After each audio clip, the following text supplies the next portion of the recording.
If this is the home row,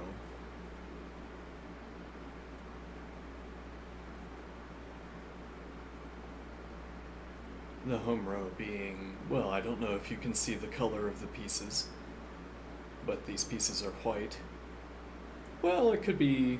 Well, I mean, yeah. Look at the details, though. It can't be black's home row because there's two more ranks above.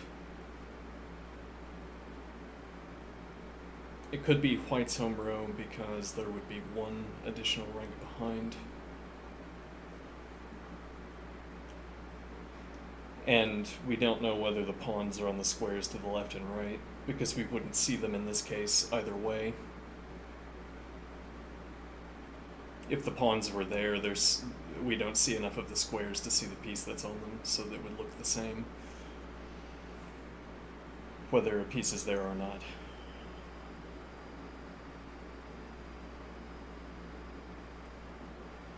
If I'm asking what is the potential activity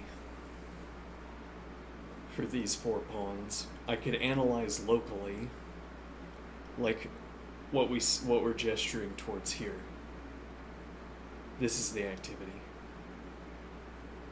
What we could also do is combinatorially expand all of the possible moves from a board state that is consistent with this one, and then this would be an instance of that an element of that combinatorial expansion.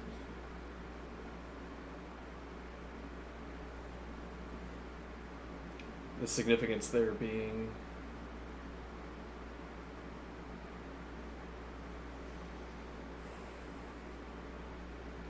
an instance of this combinatorial expansion. So if I fully enumerated all of the positions that are consistent with what is currently on the screen, and I asked, what are these pawns doing in that position? This would be among those cases, and I would have answered that question for this case.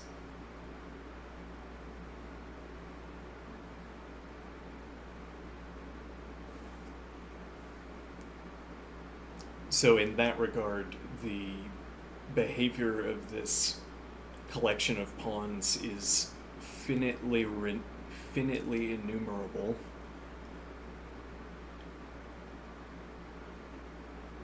There is a process by which we could expand and construct ever larger collections of next moves,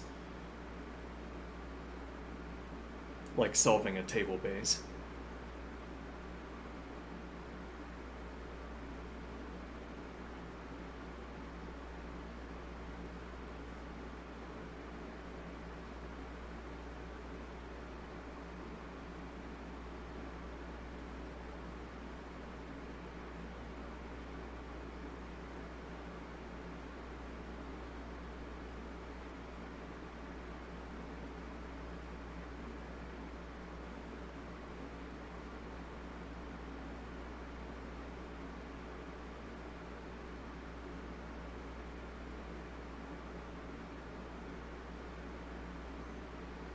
So what point am I making? If these pawns were on the home row, well, that's like a search term in my database of positions that are consistent with what is currently on screen. In order for a position to be consistent with what is currently on screen, there have to be four pawns, they have to be on a rank, the bottom left square has to be the opposite color of the pawn.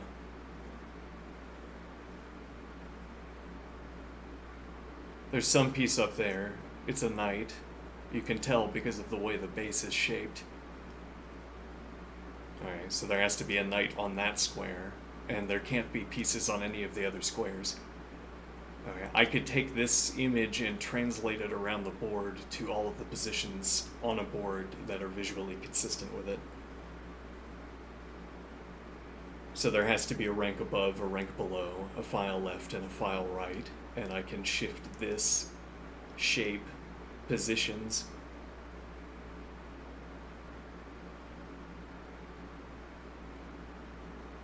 I can shift this shape I can jump this shape because I have to skip off color.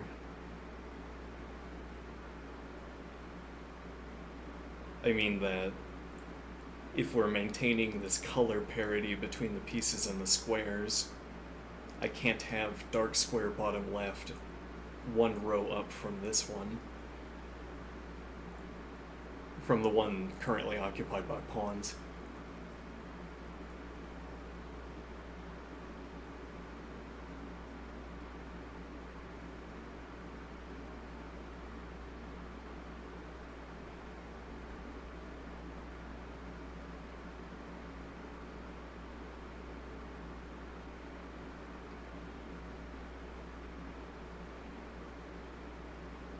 So I have this constructive capacity. I could place this shape, and maybe we say the knight is noise, and actually all we care about is the pawns, which would make it easier to place on a board.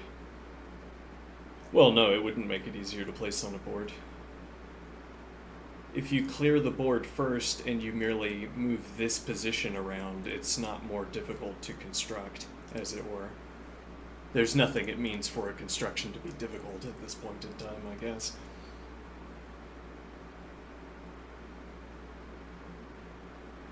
There is at least one position on the board where I could place this block of pawns without the knight, but I can't place it with the knight. And that would be bottom left is on A7. And then there's not a position above C8. There isn't a C9 where that knight could be located.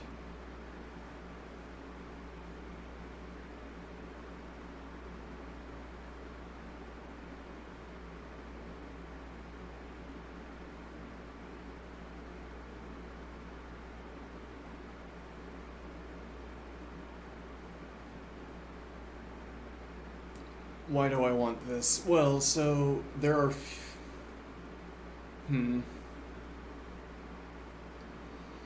So we're saying if we drop we drop the knight, okay, and we clear the board before we place the 4 pawns, there's no difficulty in constructing any one of the positions we want to construct. I mean, to set up 4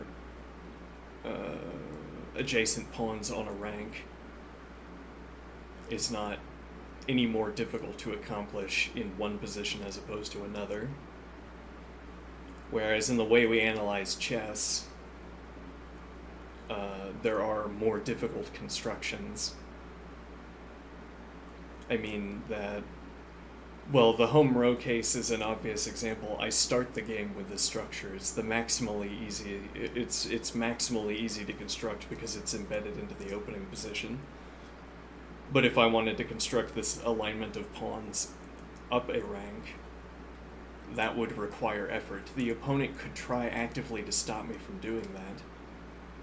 And if the opponent succeeds, then I can't construct, according to how we actually analyze chess, I can't construct the line that would allow me to bring this structure about.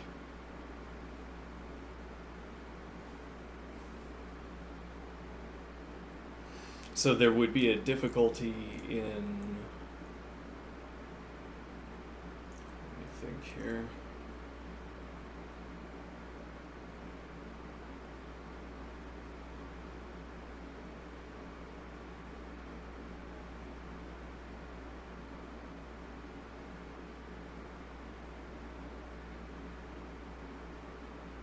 Well, and notably, this is not the home row.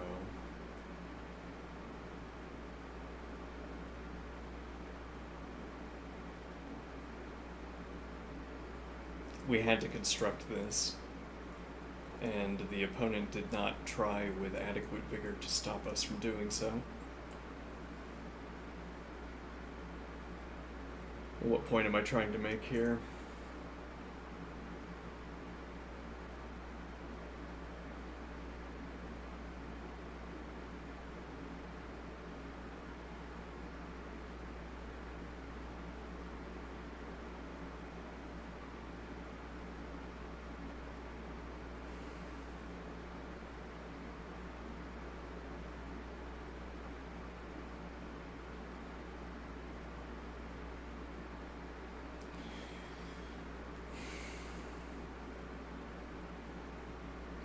if this were on the home row,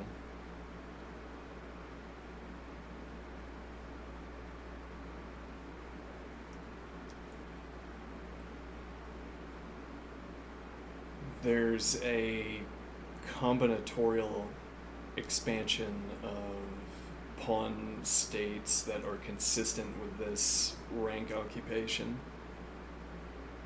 I mean that, suppose, e.g., that this is C through F.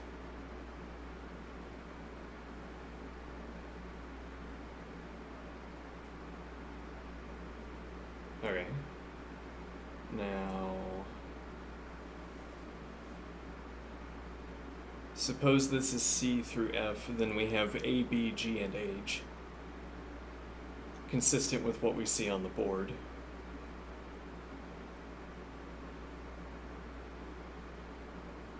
So now we're talking about having a configuration on a board that we have not wiped clean. So I mean that we allow that there's material elsewhere on the board, and that these 4 pawns are situated in a board state where there are matters for concern that extend beyond the frame available to this object.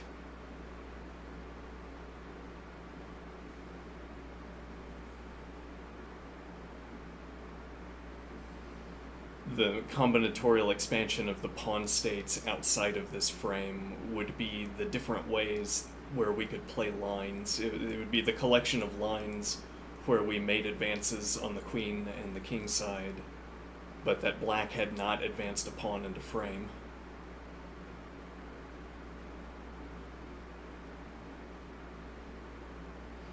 As if, for instance, our king side and queen side pressure was so active that black could not commit the tempi necessary to advance a pawn into this frame. Well, and a board state that would be inconsistent with this frame would be one where black had a pawn on the top rank. You couldn't have that. This couldn't be a close-up on that position because there would be a pawn in the frame.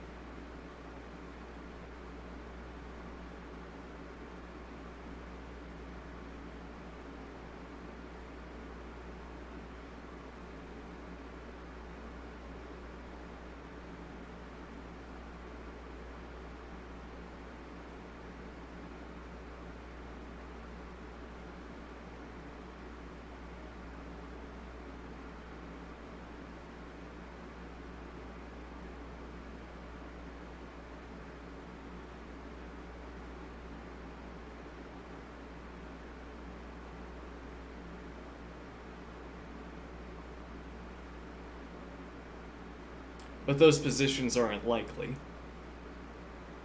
I mean, I have a bishop behind, which we might include in this evaluation. And this is the home row, we're supposing. Okay.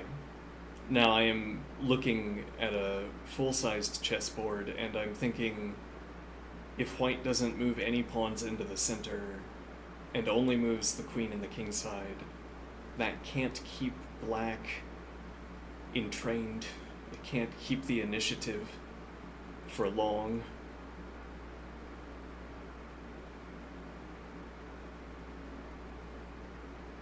There are a few forcing sequences. If you keep pushing pawns, recall that it's only 4 moves to push all 4 other pawns to the 4th rank, and it's 2 tempi to push one of them to the 5th rank.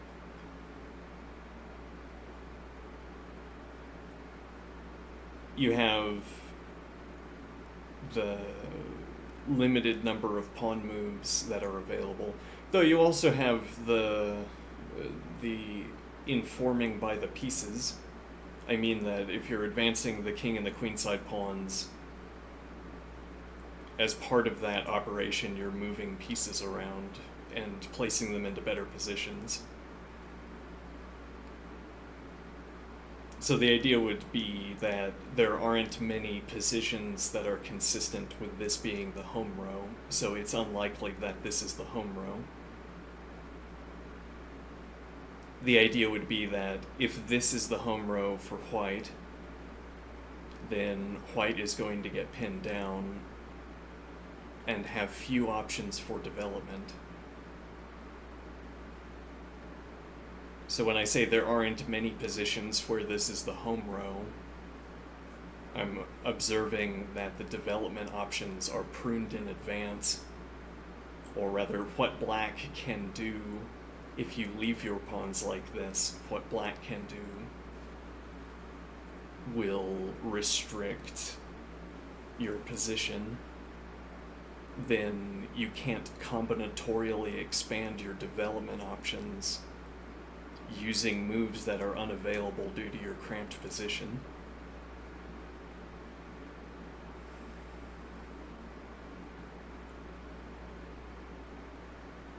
So there are fewer such positions because there are fewer piece combinations that work with them.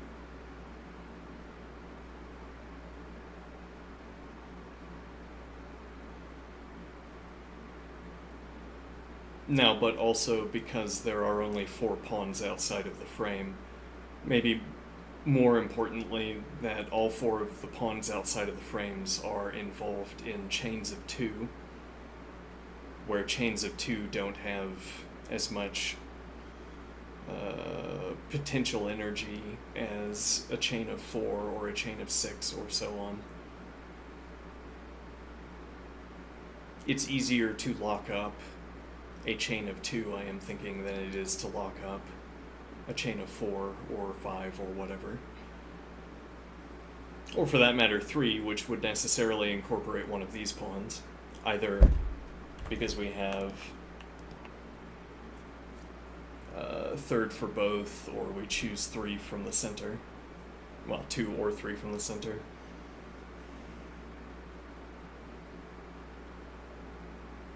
So you have the 2 pawn chain, the 2 double pawn chains. You have a chain to the left and a chain to the right. On the left, the chain of 2, on the right, a chain of 2. You can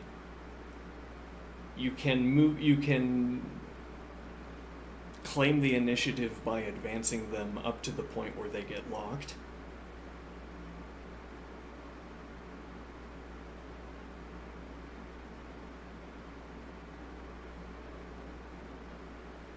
And in part that's because if at some point in my advance my opponent is going to make some first pawn move, I am thinking if I rush H, for instance, my opponent might feel obliged to make a pawn move at some intervening juncture between arriving on H6. Like if you feel compelled to respond to A4 with A5, then I'm not down a tempo for having spent A4 or played A4.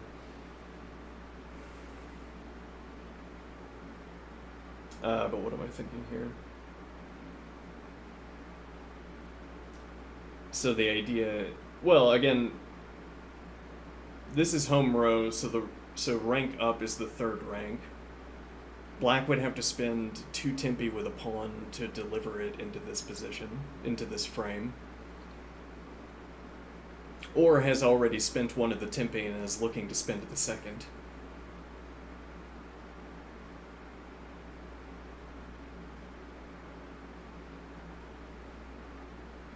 Which gives me a timer. So if, for instance, I started with, okay, A4, and the opponent plays E5, okay, E is on this screen. Is that true? Is E on this screen? Must be, as a matter of fact, but also as a matter of the width of this frame. It doesn't matter what the leftmost position is. E is in the frame.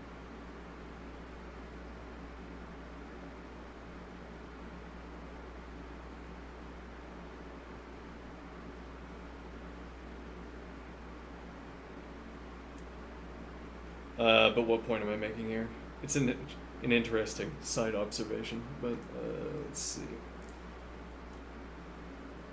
So we're saying I've played a4, black has played e5,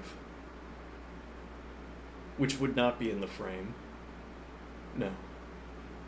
Because up is 3. So actually you have to play through the 4th. You have to spend 2 more tempi. So it's actually 3 from home, 3 from base, to make it into this frame. So a4, e5, a5, e4, a6, or rather, hold on. Oh no, yeah, we're already in contact. a4, a5. So a4, e5, a5, and if you don't play a6, I interrupt the advance of your e-pawn by creating pawn conflict by advancing a6. a4, e5, a5, e4, a6, e3, and now you're in frame, but now I'm taking on g7, and then I'm taking on e4.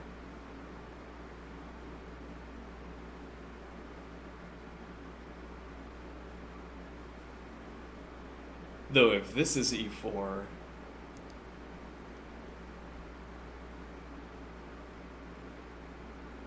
right, any other square except over here could be e4, and we would still have pawn coverage. But if we're capturing, if this is e4 and you've advanced twice, then this pawn takes without support, so far as we can tell in the frame.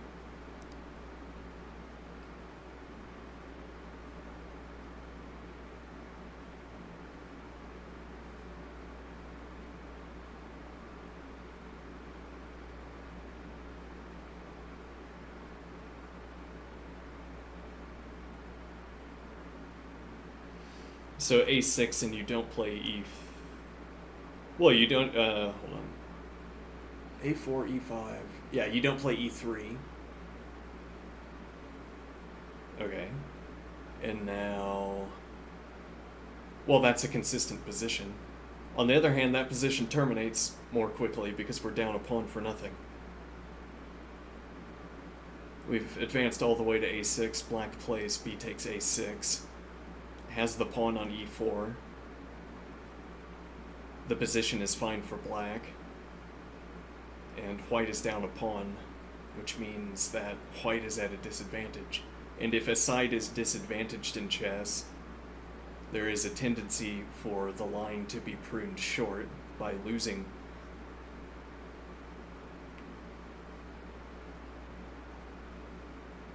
So there are fewer such positions because there's a smaller combinatorial expansion of piece moves available on diminishing branches.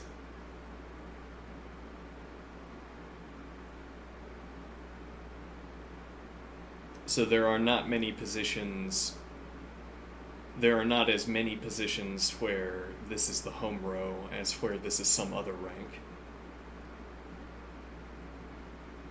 Because the amount of activity you can wring out of the 4 pawns is limited. I mean, the 4 pawns that are out of frame. And that activity is a way of referencing the enumeration of possible continuations from a board state.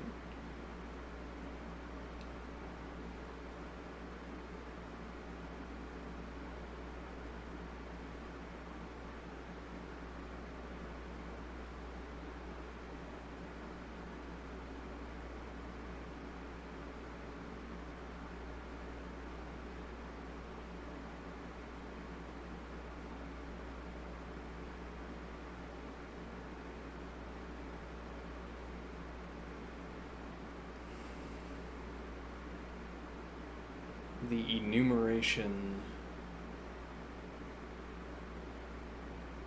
enumeration of a structure. Well, this is a structure plus a claim about its position on the board. We say this is the home row, which means, well, this could be b2 on bottom left, but it could also be d2 on bottom left. No, hold on.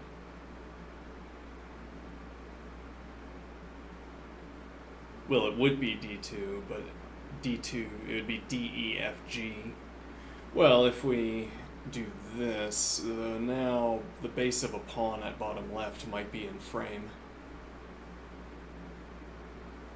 Now this is either D or B.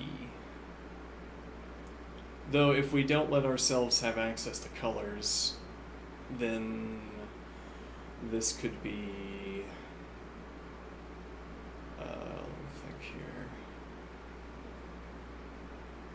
We only have to account for one rank, or one file to the left. So that could be A2, and then we have B2 is bottom left, B, C, D, E, F, G, H, 3. We could shift this 3 more to the right.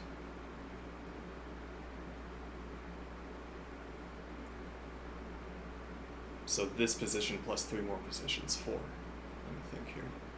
A2, B2, B, C, and then D. D, which we referenced earlier. D through H. Incorrect. Wait. It's because bottom left could be E, and then it would be E, F, G, H. There's an H file in chess. Oh. Okay. Alright, it doesn't stop at G. Unlike with music.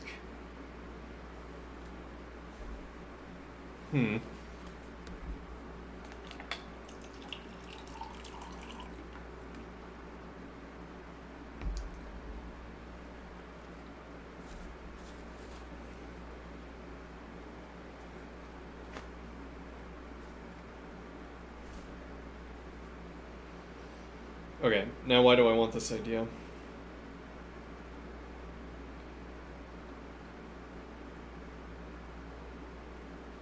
When I say this is the home row, there's a finite number of possible positions where I could wipe the board clean and place this structure. That is consistent with the claim that this is on the home row. And then I could I could repopulate the board afterward, and indeed repopulate it by designing a line that arrives at the position. So the point would be, we clear the board, we build the structure, and then we fill the board back in with black pieces, where they would be in a line that led up to this position.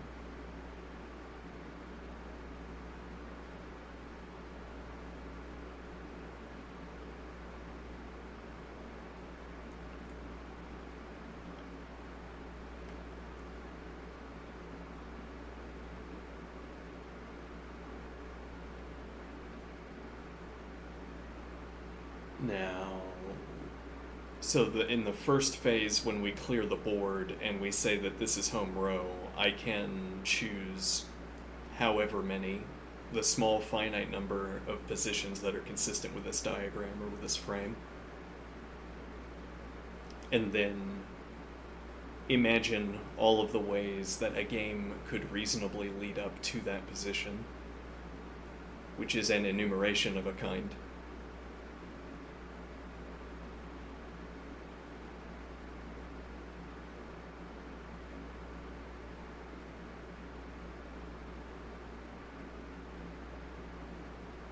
So we keep the constraint that black is trying to frustrate white's play one way or the other, so that we have a standard for good lines as opposed to bad lines, and we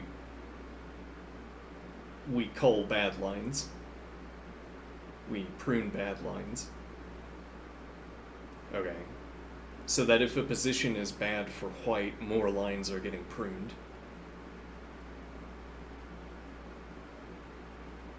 Okay, then there are fewer positions from which side branches could be sprouting.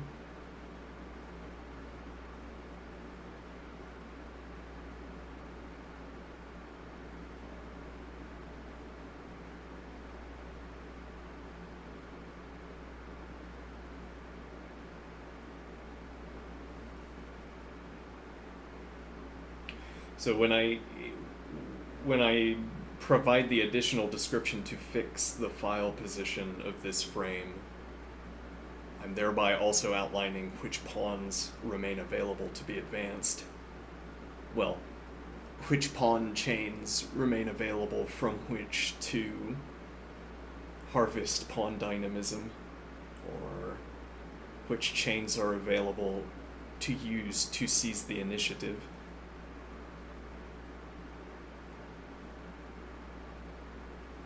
Well, to deny a pawn moving into this frame, which is the odd failure condition we've chosen here. We can't allow a pawn, well, say we can't allow a pawn to move into the frame. It's that we wouldn't be looking at such a move. We aren't looking at such a move, so it hasn't happened yet. And yet, where the branches proliferate, as it were, where it's likely for us to be, are those cases where the activity of the pawns that are outside the frame is such as to prevent black from playing a pawn advance.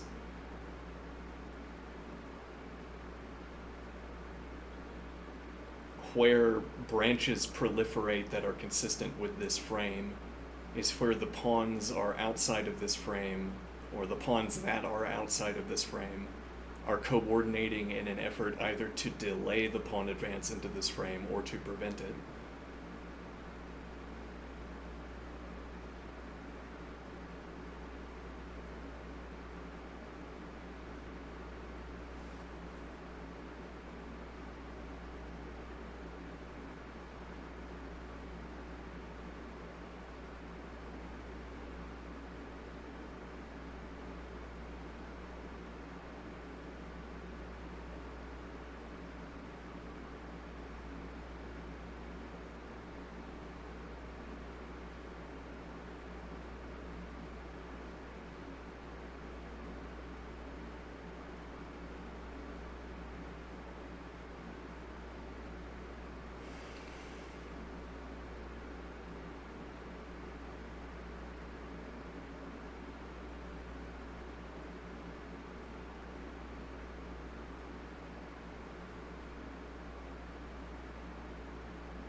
It's strange the direction we've taken to a positional characterization of the material that is not on screen.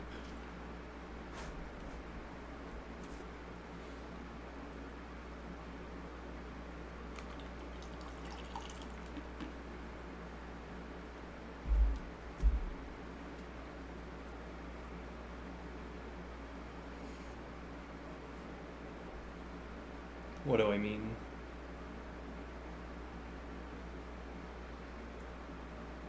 So I say where the branches proliferate that are consistent with this frame is where the pawns outside the frame meet a characterization.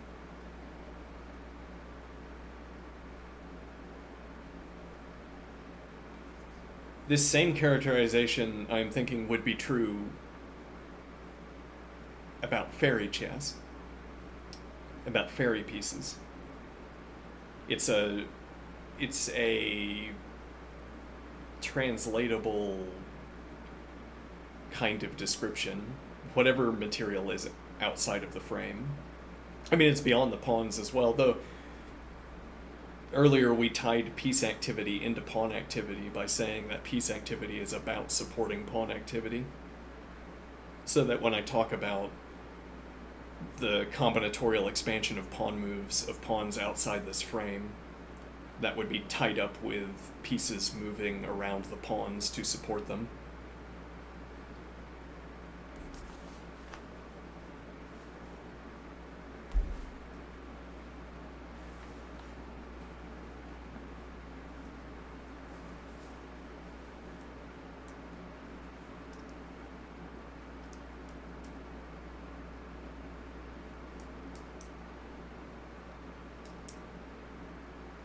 So if it were fairy pieces outside the frame, I would still be saying where this position proliferates, where positions proliferate that contain this structure.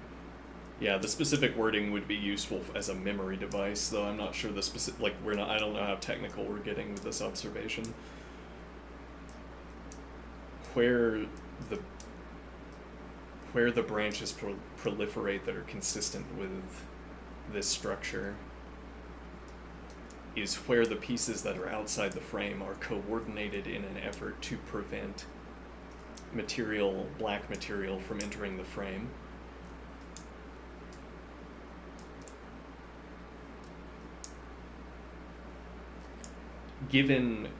So there's this hanging on idea where we say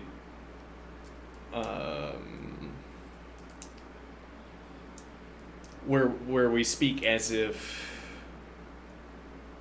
let me think here.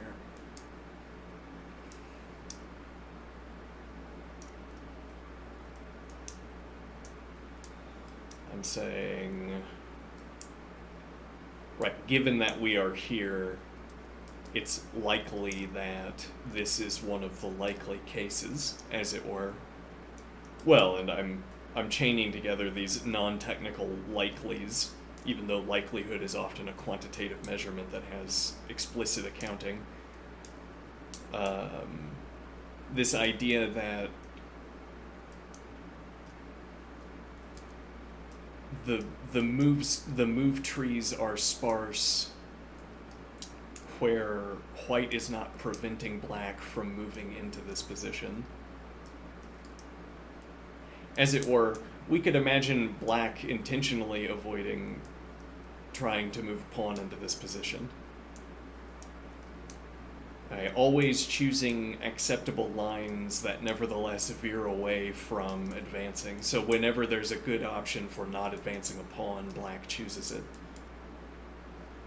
Okay, now, if the pawns outside of this frame are off the home row and white is cycling the knight back and forth between two positions, black will nevertheless either enter into a loop, which is not good, doesn't maintain an advantage, either enters into a loop or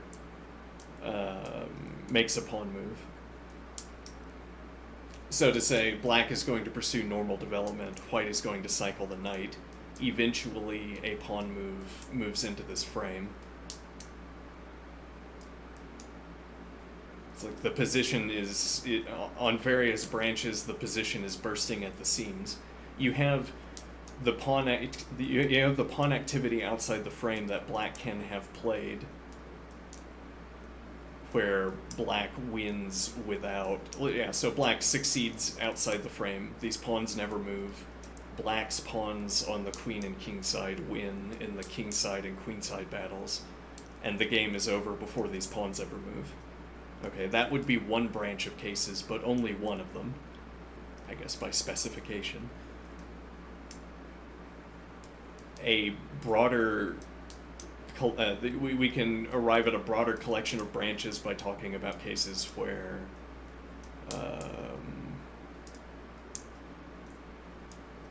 yes, well, once again, once you step off that descriptive branch, you're talking about a line where black did not win on either the king side or the queen side, despite choosing good moves, and white never playing central moves intentionally.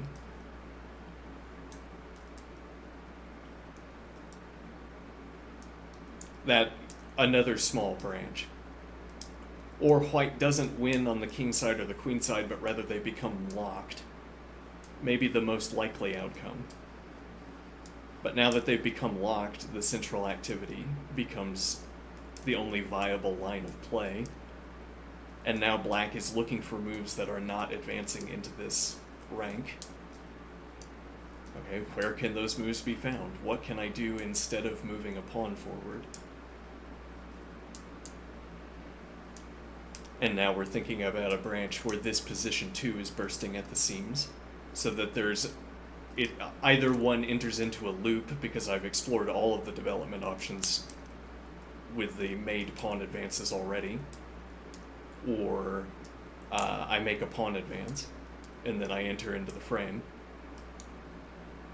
And then that would be inconsistent with what we see here. So this isn't a seam bursting case, where black is compelled to make a move despite wanting to avoid it.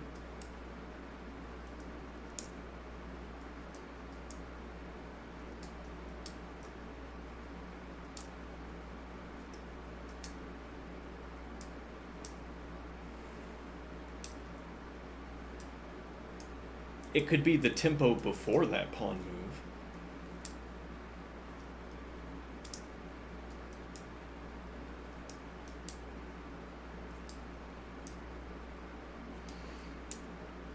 This idea that it's likely that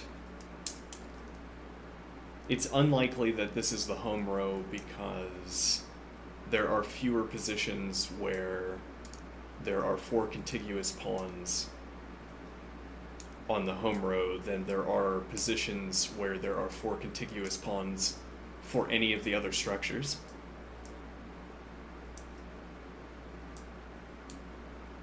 I mean, that we could translate this structure to all of the legal positions.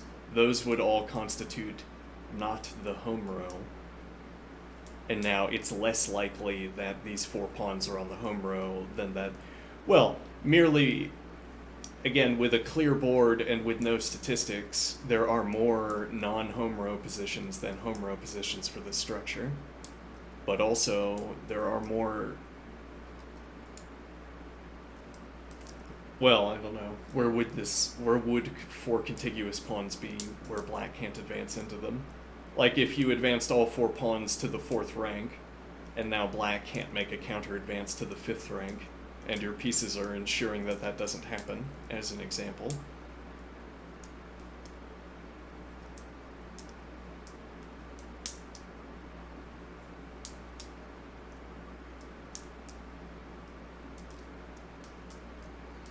But in addition to this point of place, in addition to this point that you can translate the structure to more locations, rather there are more non-home row positions for these 4 pawns than home row positions. Beyond this,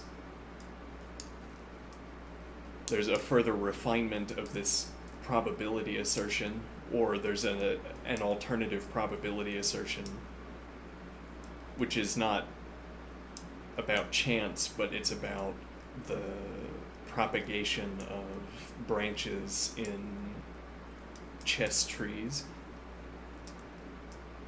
where a chess tree is sparse in places where the positional characteristics don't foster propagation of branches.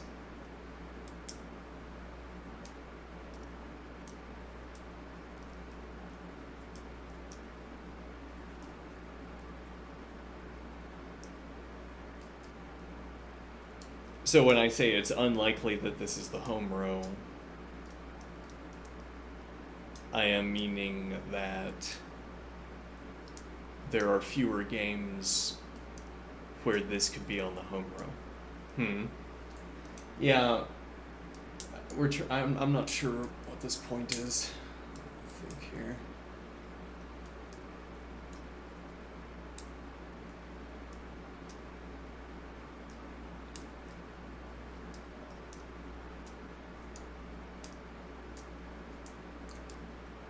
There are fewer lines leading up to any given point, such that...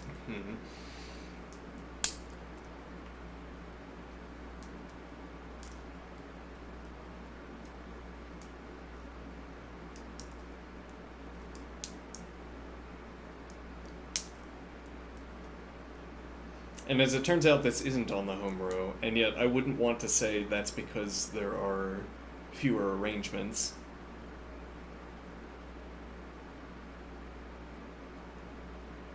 Well, no, but maybe I would want to say that after some modification. What do I mean here? I would want the positional observation that four adjacent pawns on the 2nd rank dampens the game Um, I think that's a reasonable observation without the potential baggage of talking about tree branches, the chess tree branches. I mean that if you told me games are less lively or are more likely to terminate early, and again, more likely to terminate early matches up well with our conception of losing.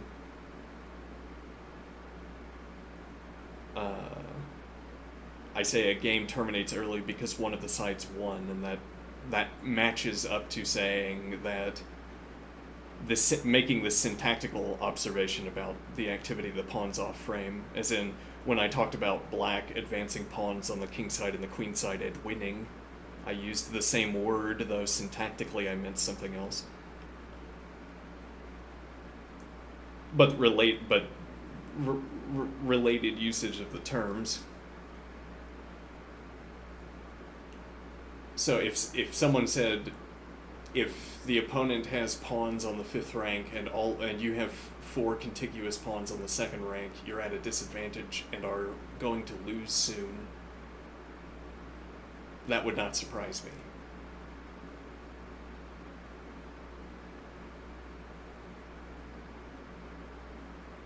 And on reflection, the point is that there are simply fewer lines that we would choose to pursue. This structure doesn't allow for a proliferation of lines that we would choose to pursue if it is on the home rank. But again, we can also resort to using positional arguments and say that's akin to saying that you have neglected to seize the center. And now when you say the game was going to be cut short because you didn't occupy the center, that's a phrase we're used to hearing if we've read chess analysis, as it were.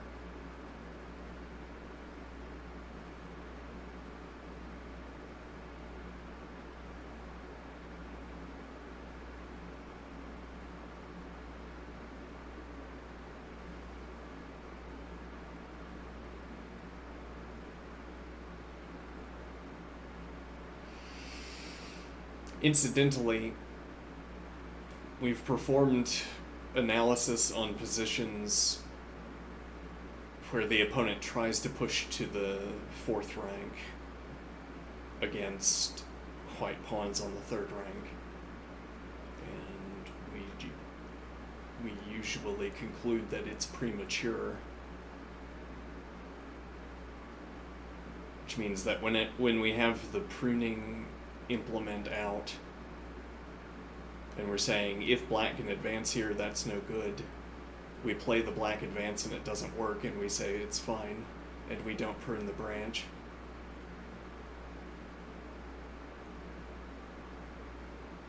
I think I'm mincing my ideas a little bit.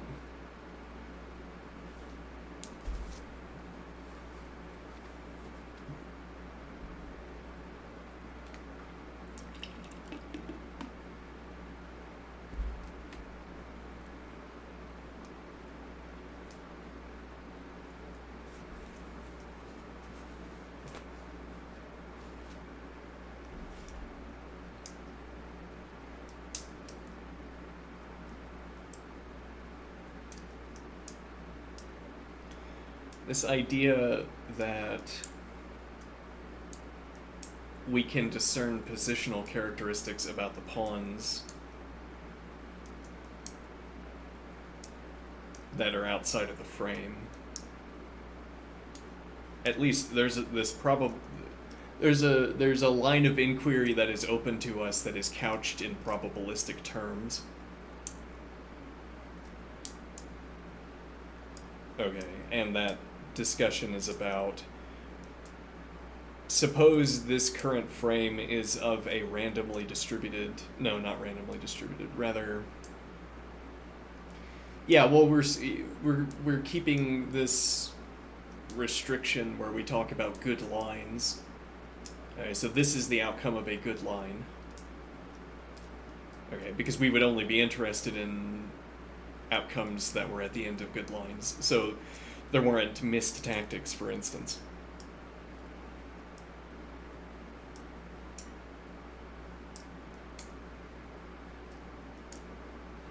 Okay, and we're saying this is the end of a good line. It is one out of the pile of good lines. All of the ways that good lines could bring about board states that are consistent with this position.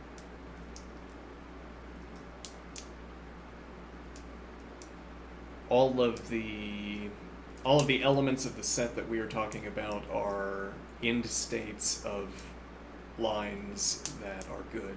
The end states of good lines. Okay, and we're saying that... let me think here. This is a frame of one such position. If you chose at random out of the full expansion that meets this description, you are choosing from a set that disproportionately represents, I say disproportionately, whatever that means. It doesn't, yeah, it's not really a reasonable phrase here, I guess.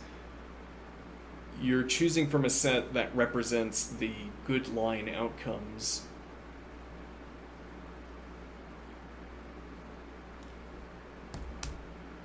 The good line outcomes.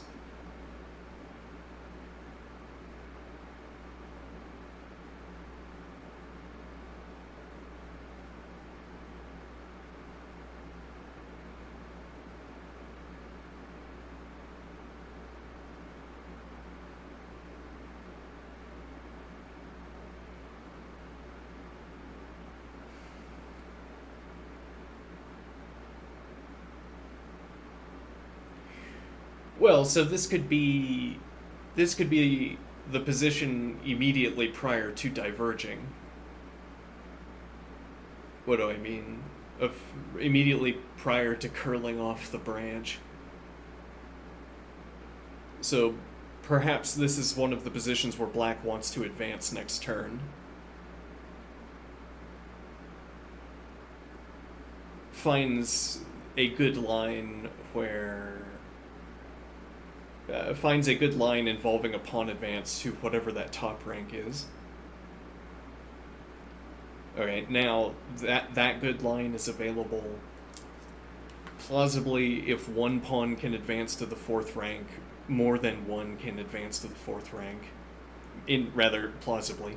In many positions where black can advance one pawn to the 4th rank, black has choice of multiple pawns to advance to the 4th rank.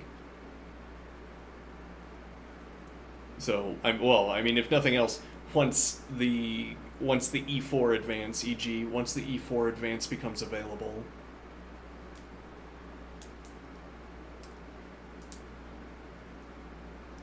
black could shift plans and try to force d4 as well, or c4, which would put black in a position to choose an additional pawn advance into frame. My point being that once those positions begin to proliferate, they fill more and more of the good move sheet, the good move list, then we are getting closer and closer to curling off of a branch. Once that pawn move is made, that position is no longer consistent with this frame.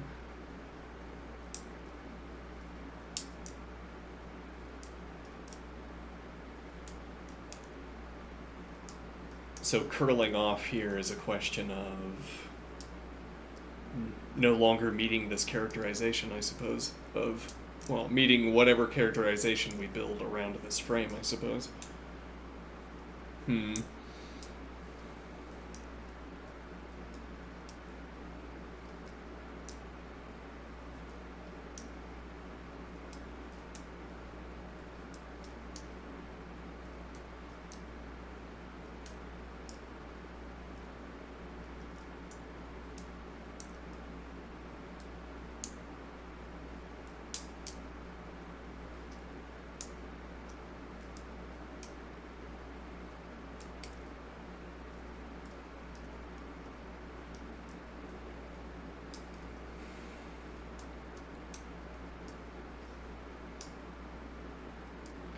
So now we're saying the set of positions that contain this frame.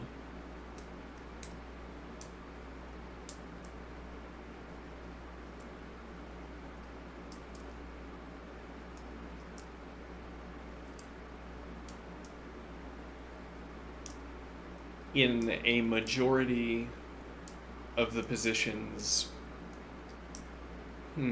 majorities, interesting, strange numerical kind of claim. In a majority of the positions where white has this structure,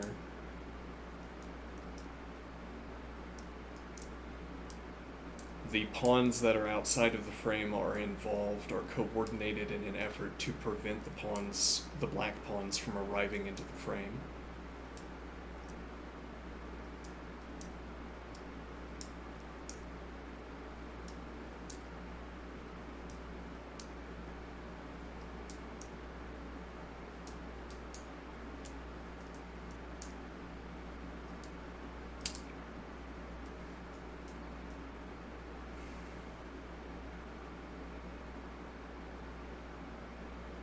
Well, and because this, I mean, as an example, this class of cases where black is preparing more and more fourth rank advances, all of those lines get cut short once one of the pawn advances occurs. I mean, they get removed from the pool.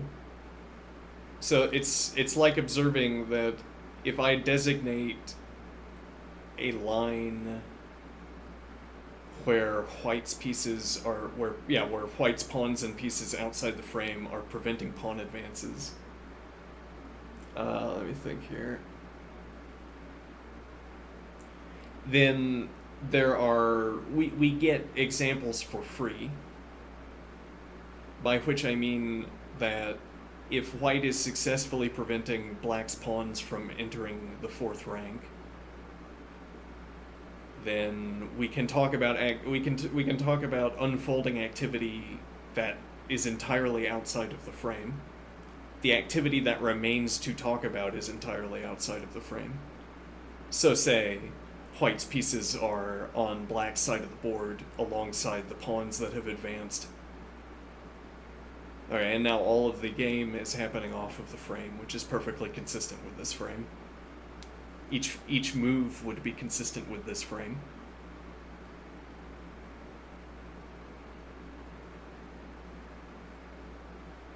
And the more general idea being that in a board state where white has prevented the central pawn advances by black, we get additional board states that also have this structure for free. They're the lines that are continuations of such structures. So once I have one, I can play it forward, and I know that it will contain this frame. It will continue to contain this frame. From one move to the next, I get additional positions for free.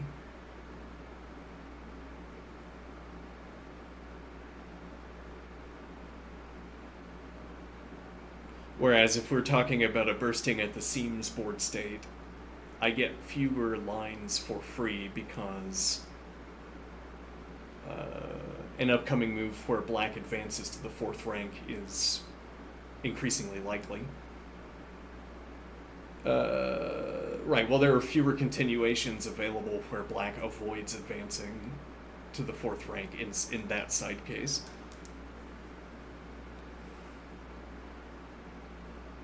So I start playing lines forward, and I find lines that are dense. Like I have to scrutinize lines in the bursting at the seams case, because if I merely take the list, it will be mostly occupied by pawn advances.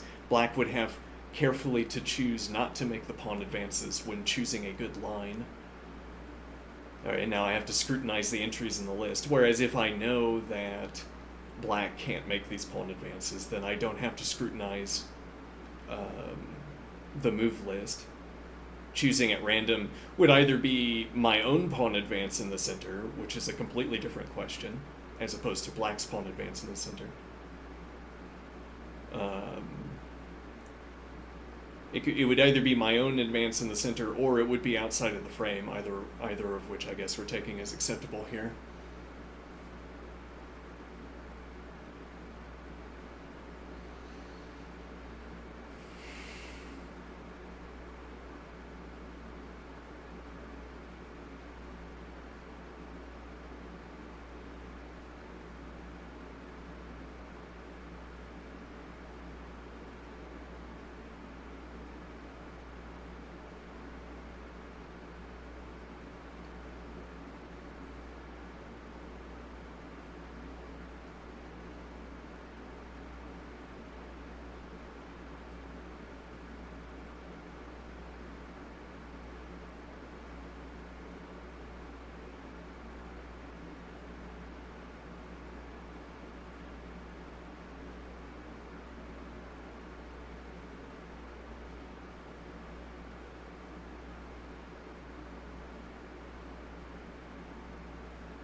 Hmm.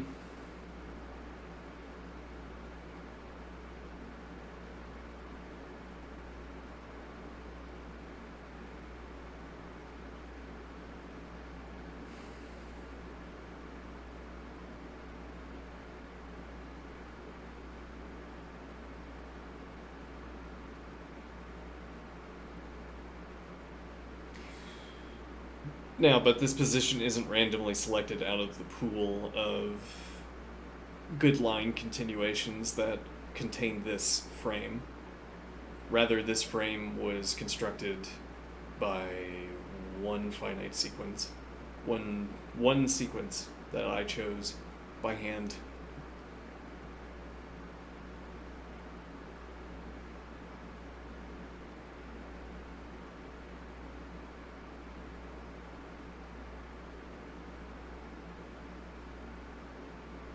Hmm.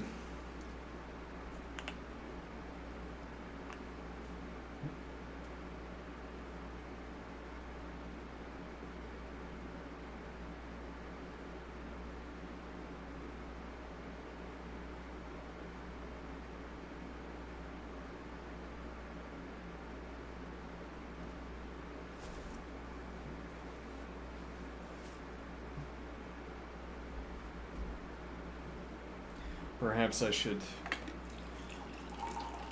Perhaps I should make a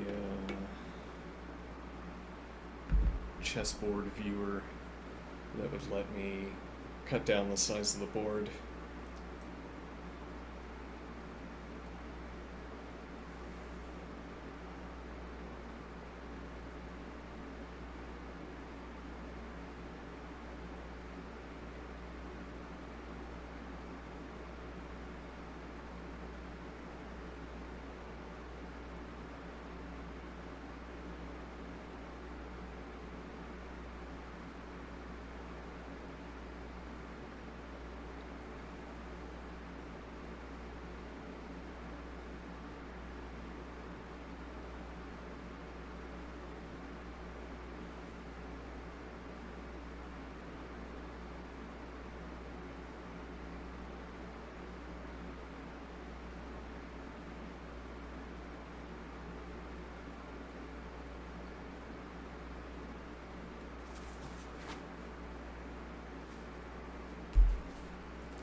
Yeah, so the question is, do we want to Do we want to include rushing the queen in this opening? Including the queen. Quickly. Undeveloping the queen.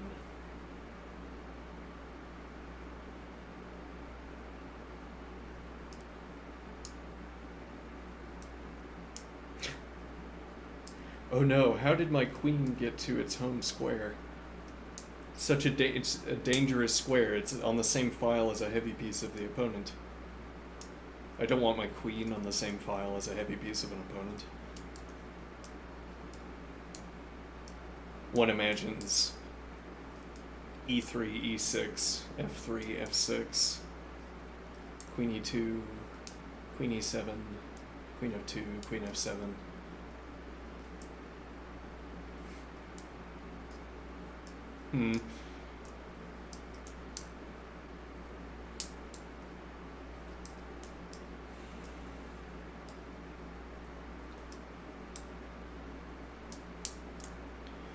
Queen on f2, supplying pressure against e4, diagonal pressure, if we're looking to make this d4 advance.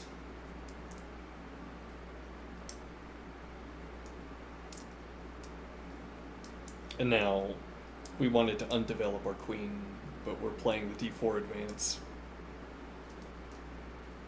which will risks recruiting. Like, the failure mode for this pawn advance to d4 is that the opponent, e.g., the opponent advances c5 and takes. And then we have e takes d4 and queen defending diagonally. Though then we could also play bishop e3. Interesting. I don't know what to make of that observation. So if we advance the d-pawn, queen on f2, we want to say, even planing the d4 advance, we still are not reactivating the queen because the pawn defends d4. And in the case where we have both played d4 and then recaptured on d4 with the e-pawn, we have bishop e3, which would prevent this would prevent the queen from directly defending a pawn, from being directly tactically involved in the defense of a pawn. Instead, the queen would be involved in the defense of a bishop, a minor piece. Well, a heavy piece defending a minor piece. Often better than a minor piece defending a heavy piece.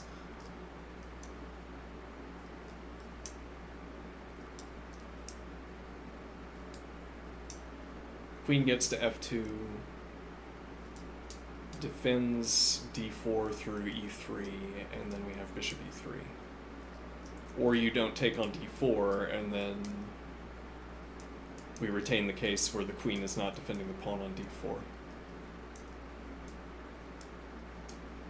Whereas if I advance to d4 from the outset, my queen is involved in defending a central pawn.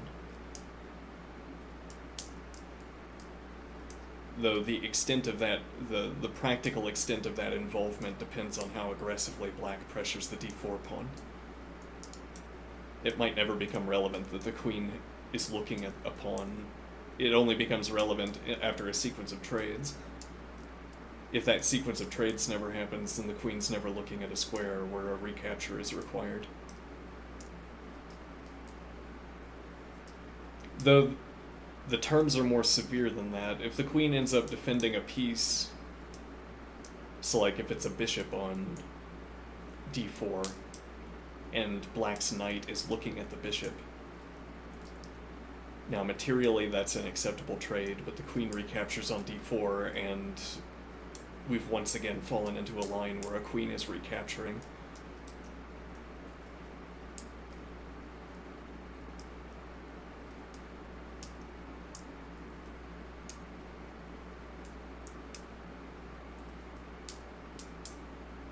We once again fall into a line where the queen is recapturing, whereas Well, well, okay, but this so the point here is bishop is looking at d4, bishop captures, and now the knight is looking at the bishop, and then therefore the queen is adjacent to a tactic in a way that we don't want the queen to be adjacent to a tactic. We don't want, yeah, it's like we want to say we want the queen entirely absent from the move list beyond the point where we've undeveloped the queen. Okay, but not merely that, not merely the extant move list, but also the tactics list. We don't want good lines to involve queen recaptures.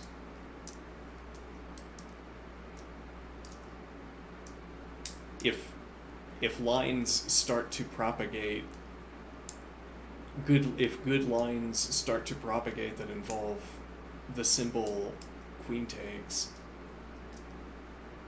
then we think we're on a bad branch.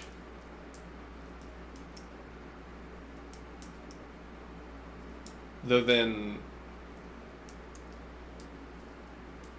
this is a practical question about the opening position of the, this becomes a practical question about the opening position. How much pressure can black put against d4? Though also, how committed is white to playing d4?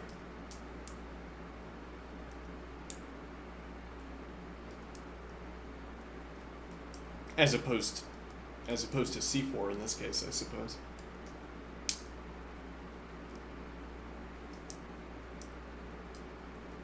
Like, is white committed to playing d4, and if so, how close are we to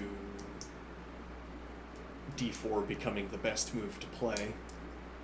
And then that would tell us the time frame on which the queen is becoming active on this diagonal. We want to push that number out, and that would suggest not playing d4, following through on piece development prior to the pawn advance. Then there's the alternative possibility, which is that we want c4 instead. And if that's the pawn advance we're making, first we have the development of the pieces, then we have the pawn advance, then we have the reshuffling of the pieces, then we have the next pawn advance. So at any rate, up to that point, we wouldn't be advancing d4.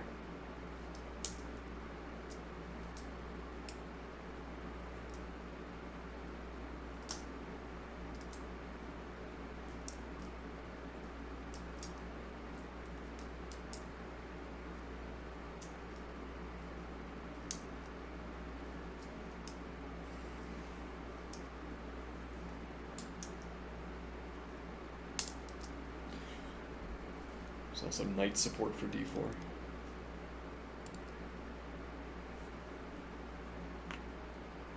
So undeveloping the queen.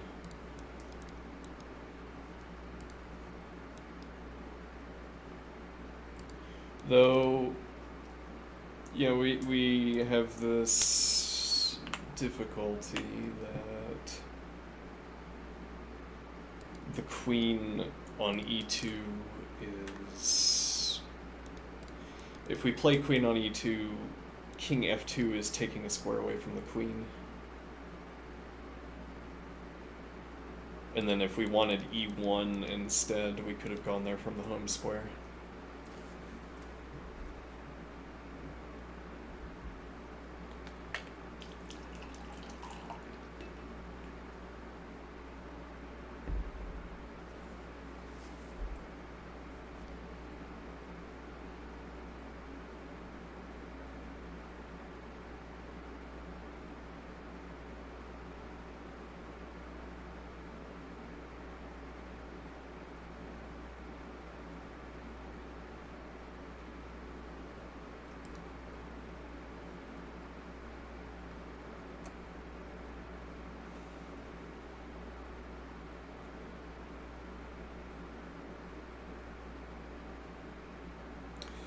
Try to be rushing the queen to g2, and then stack pressure on f3 with bishop e2 with option to drop back to d1. That requires, however, making the next third rank advance.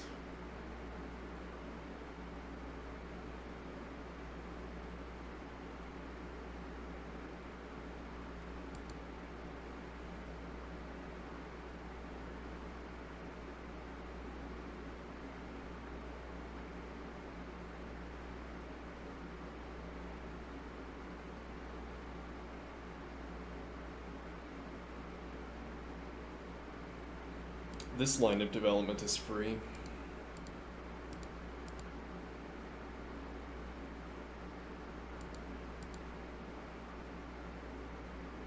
And here, even up to this point, we could still play bishop d3.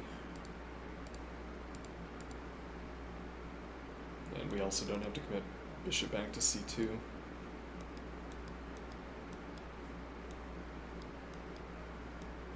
Just defending the bishop in the meantime, and you advance d. And then castles.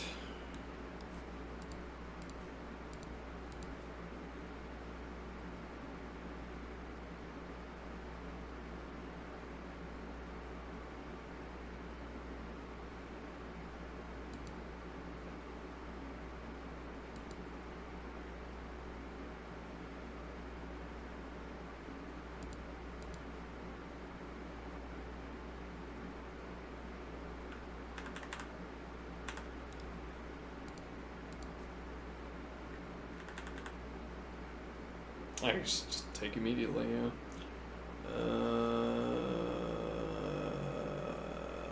It's kind of difficult to defend. Be relying heavily on the idea that bishop doesn't want to be on d3.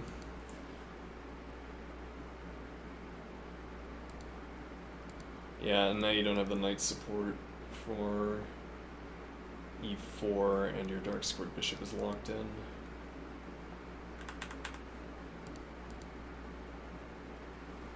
Reasonable. Let's see here.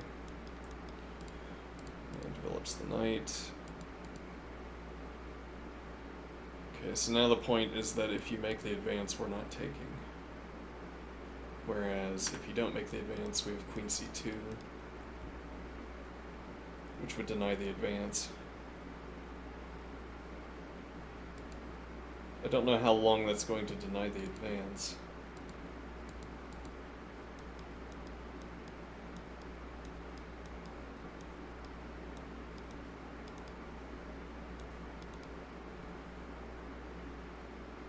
It seems churlish to point at a tactic.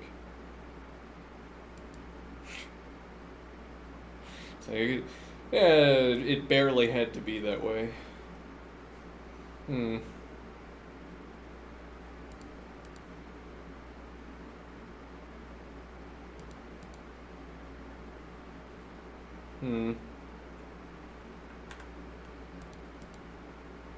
Yeah, like, pointing at a tactic is a little bit like this, where this was sort of a throwaway move for black, but now we're saying the particulars matter.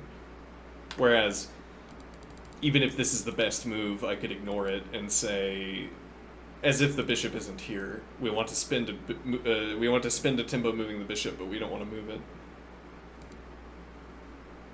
But okay, it could be anywhere. It's like maybe it's a little bit like we're giving black all of these bishop positions. Okay, and now it turns out you don't want to have this one because we have a fourth right answer. So instead...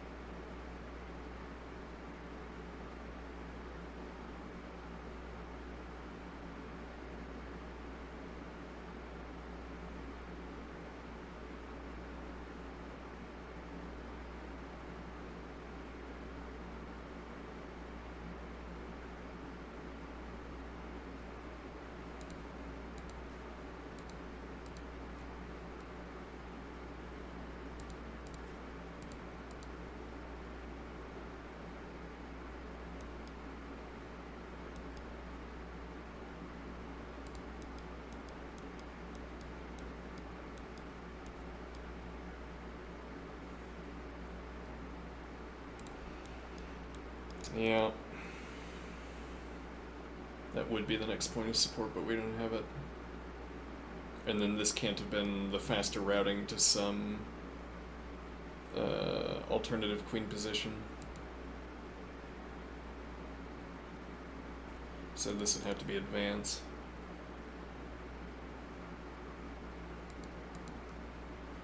Well, and we have the blockade. We also have defense by knight for the biship. take...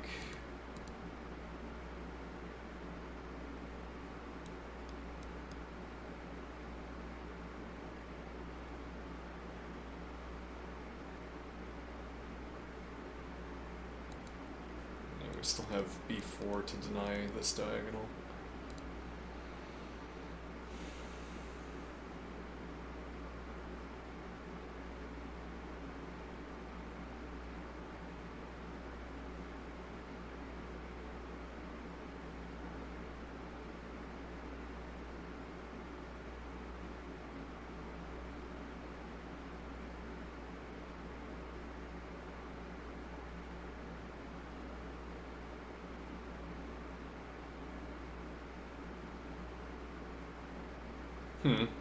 Knight also supports g4.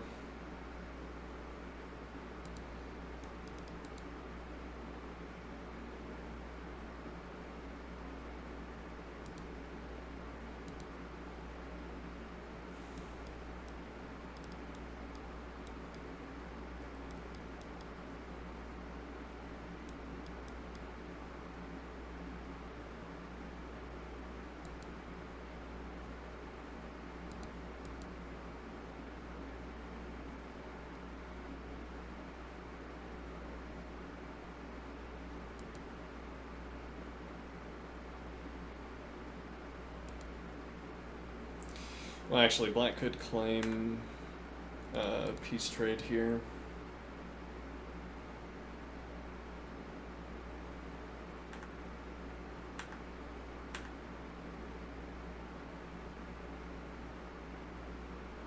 Yeah. Difficult to avoid.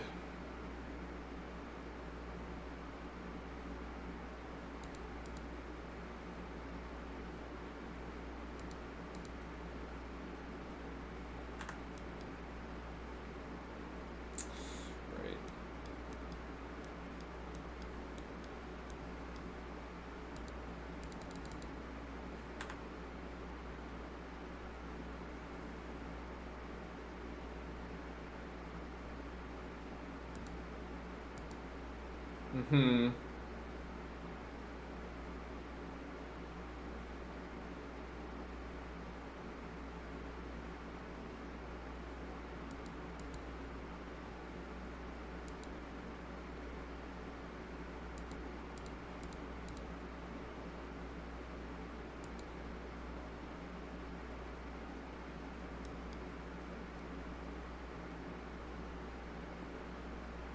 Mm-hmm.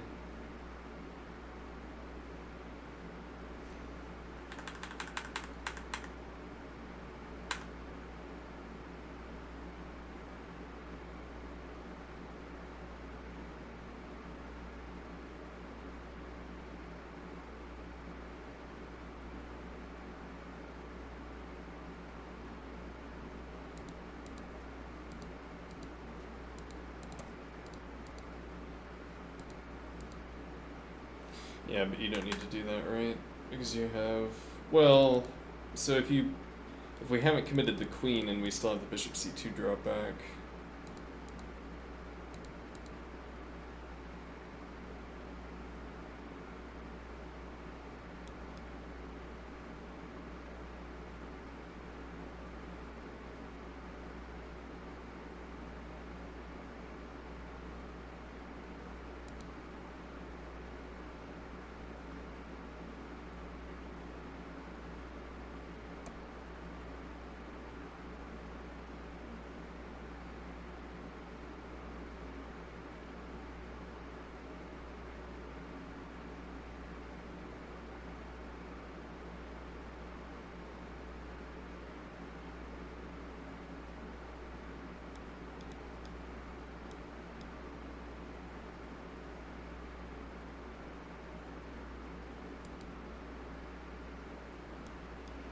Difficult to make the next advance with C support, though maybe that's not clear.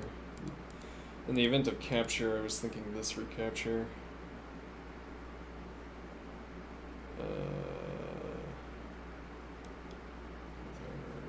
Nice knight supported E advance. My king is a little bit more exposed than usual. I don't think I'd want to make this quickly. But this pressure, threat of advancing is valuable.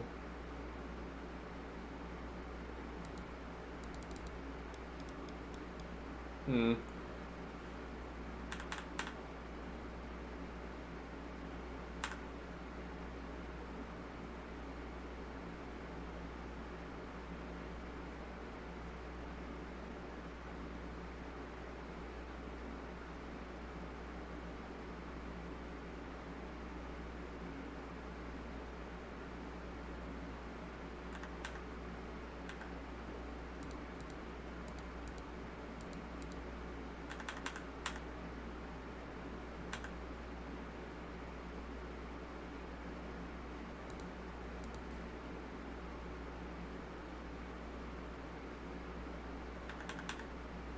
Yeah, for that matter, you didn't have to castle, you could do this immediately.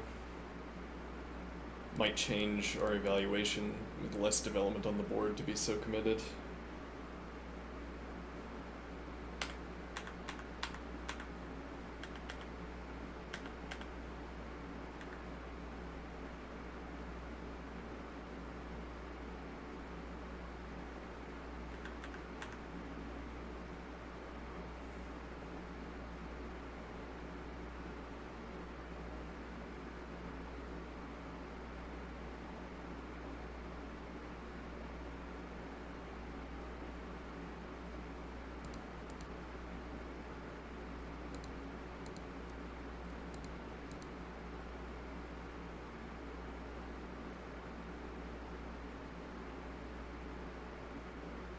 With either d-advance or bishop d3 to apply the next point of pressure here.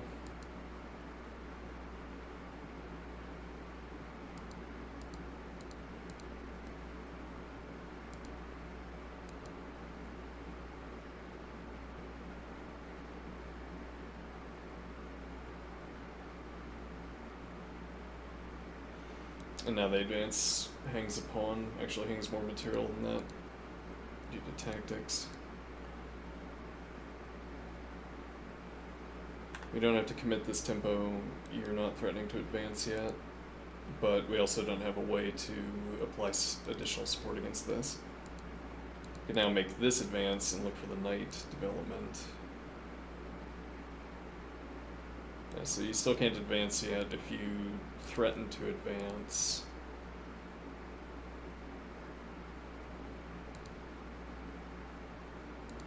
Like this knight doesn't arrive with pressure, though plausibly good square for the knight.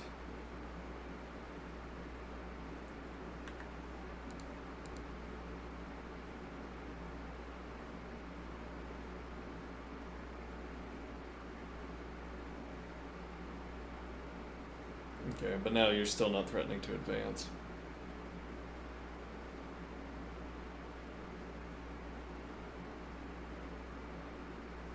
And we have knight arriving, not quite with tempo, but also supplying an additional point against the advance.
bishop out in castles.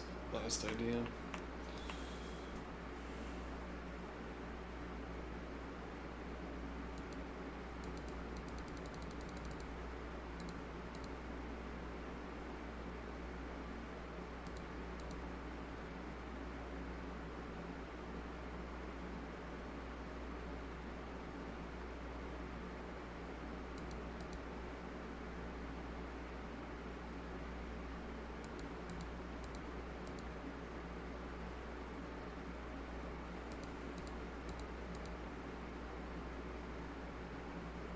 There's not anything else that can use f2. And the knight dropping back. We might need to be opening up f1 for this other knight.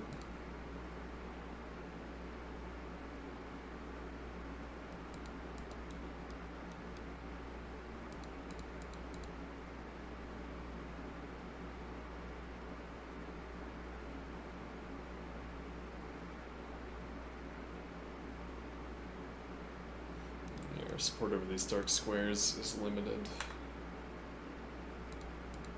Knight recapture supplies a point of pressure and keeps the bishop open.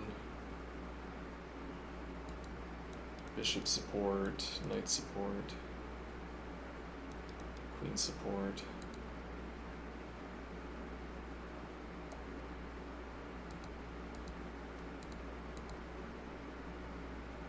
Though also castles queenside and we immediately have rook e1, or bishop e1 rather. Well, yeah, pressure against e3 is difficult to defend.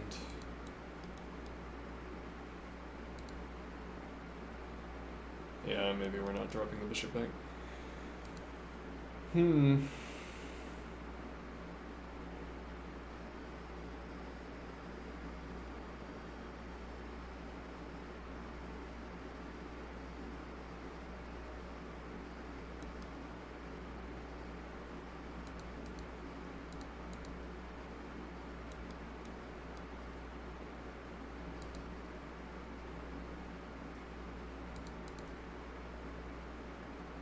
Well, we could take with the pawn.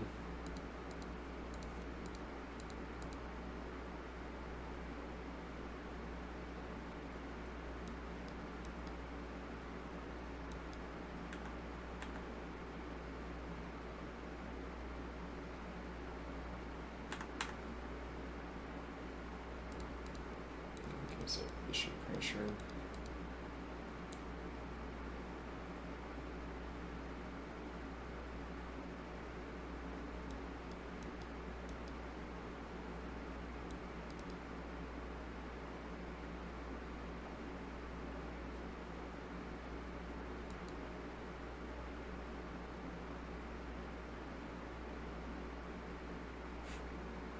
The phrase that just came into my head, the bishop on c4 dropping back to reenact pawn advances. Or reenact pawn structures.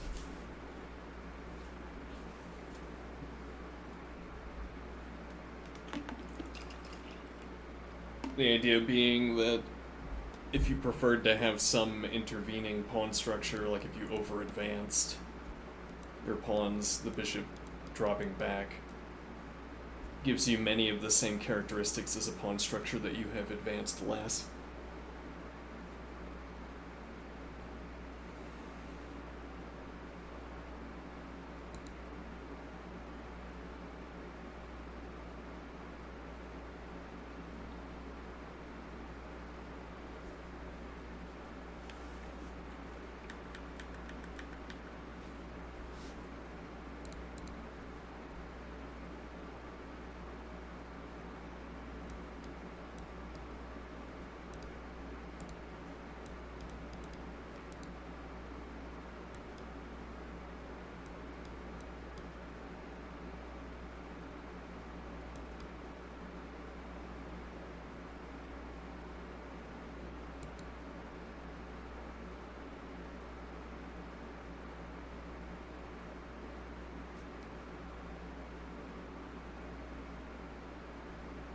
Yeah, though if this was the line, preserving king e2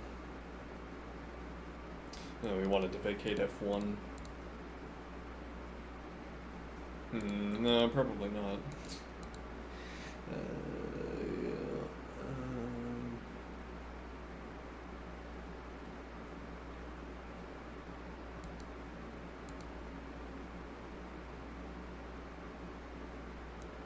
This is a question of the Bishop Queen battery.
There's a point that the typical attitude of analysis, you want with the normal disposition of analysis, you want lines to stop at some point. Like, you want to be able to stop pursuing a line and then say one side is better, because otherwise you have to keep playing through the line in order to decide who is better.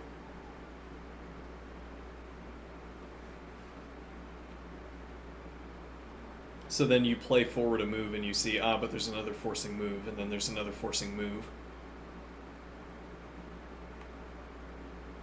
And now you still want to shake your head knowingly and say, well, nevertheless, this is good for white. Okay, but we're not at the stable position to evaluate how good it is for white. So we don't get the grammatical, the rhetorical release of being correct, or of hitting the end of a line and moving on to the next line. This is again like saying that chess is like a cellular automaton that has to burn through its entropy stores, as it were, before settling into a stable state, whether that state be obliteration or solidified. We don't know what the end state is yet.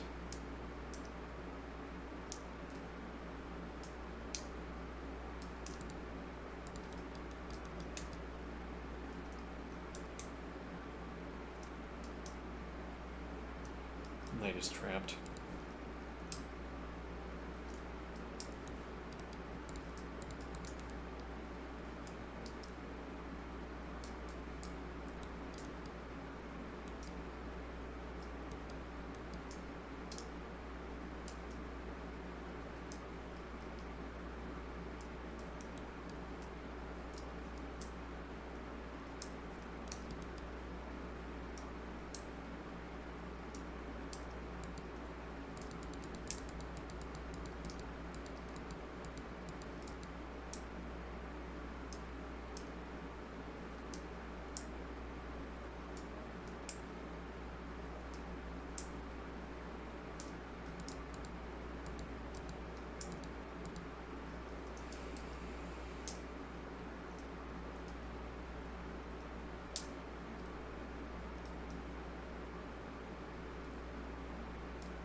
Okay, so that seems less likely here, I think, but adequately defended.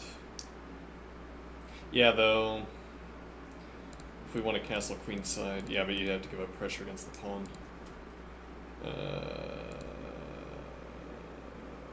So we might like playing this. Hangs a pawn.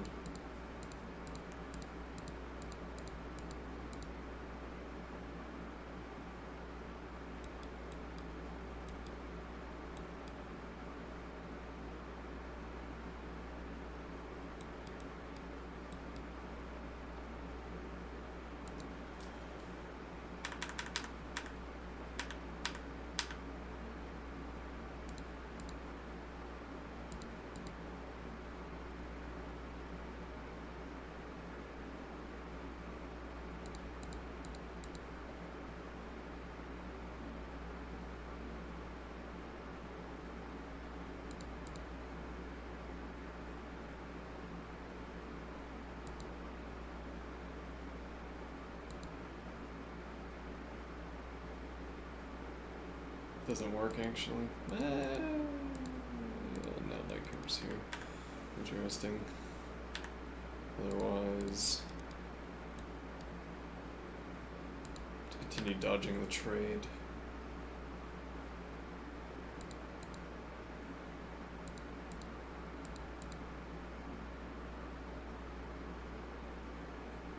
This advance is fine.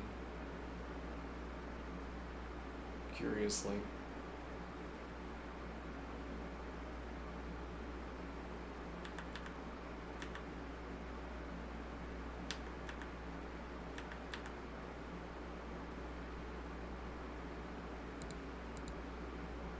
That doesn't quite work. So the pin.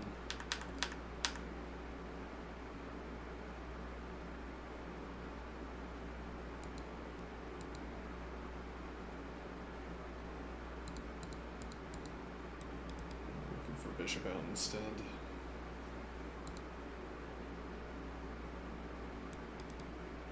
This advance still available, but we're the ones at the brink.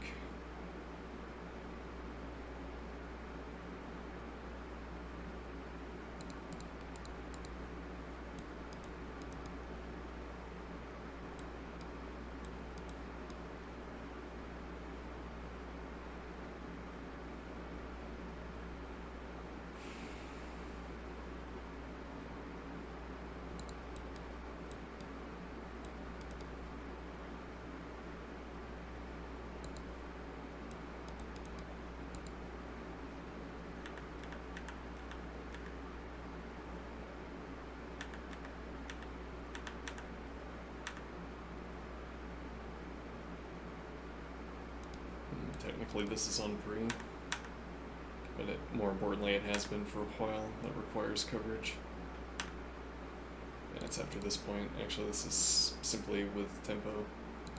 There's no good way to cover this.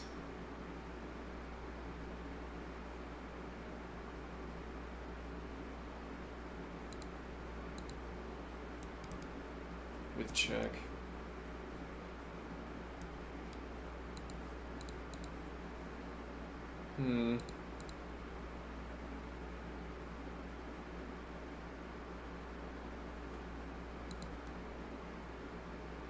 Yeah, what's the knight move?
Support a6 and c6.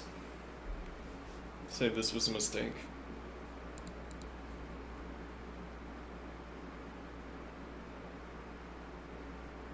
And now you don't have time to go for this advance.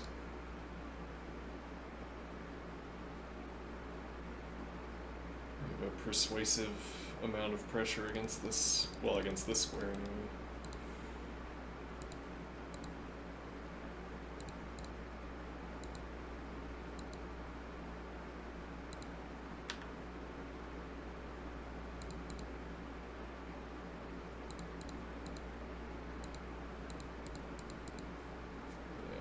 It's even.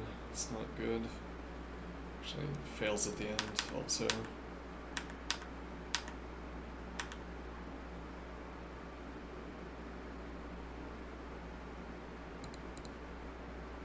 You don't have the G advance, but we do have the C advance.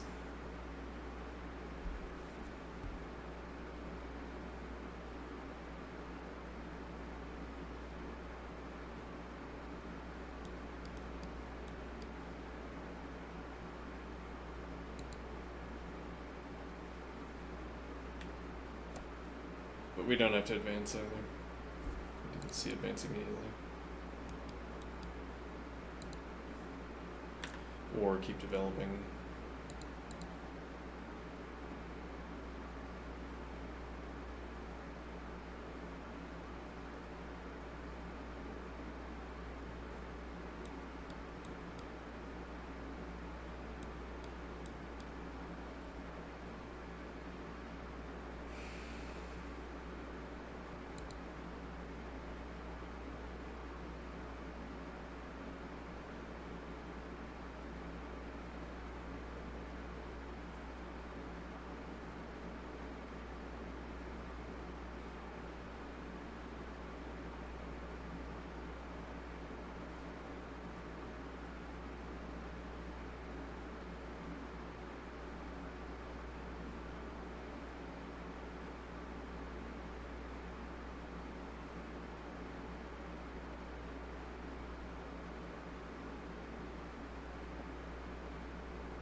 Hmm.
Hmm.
Uh-oh. Hmm. Not good.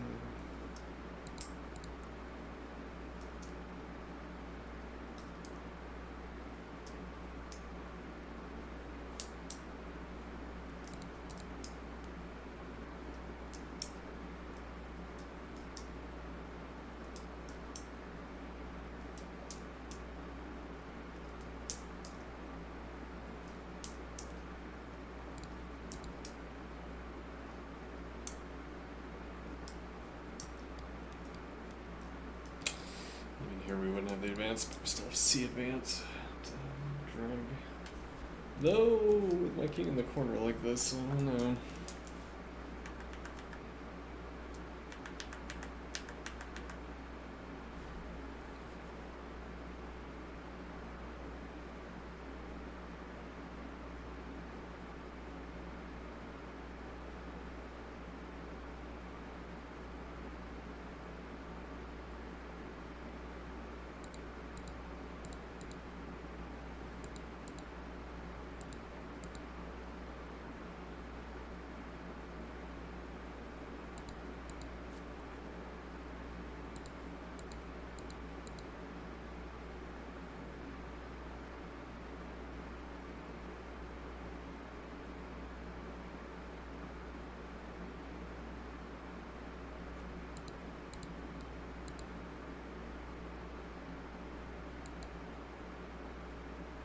Hmm.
This is ineffective now.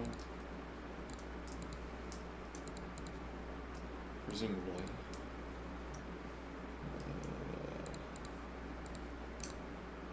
And we can't castle. Should otherwise allow us to play bishop e1 to cover this.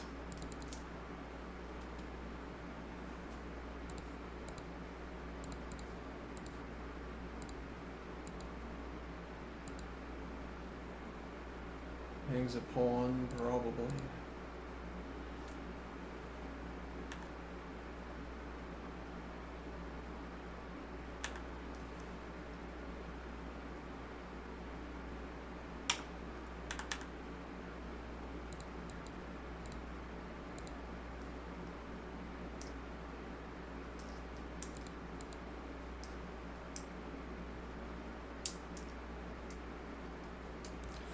is Eldraine that matters.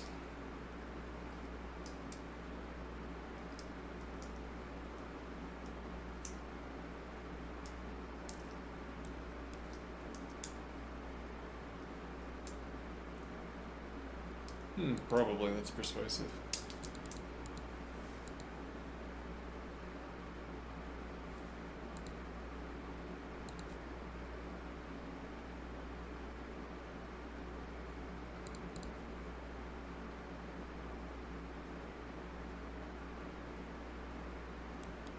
Takes a check.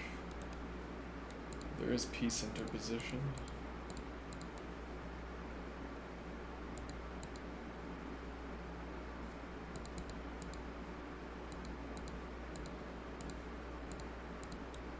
What is my knight doing on f1 then?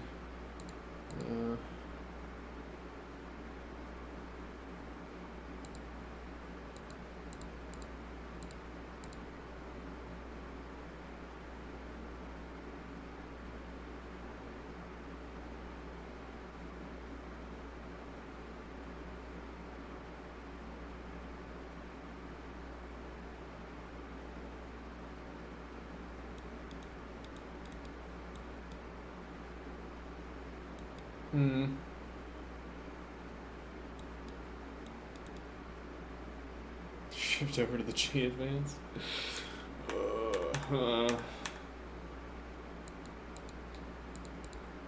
Playable. I have knight and bishop support with that as well.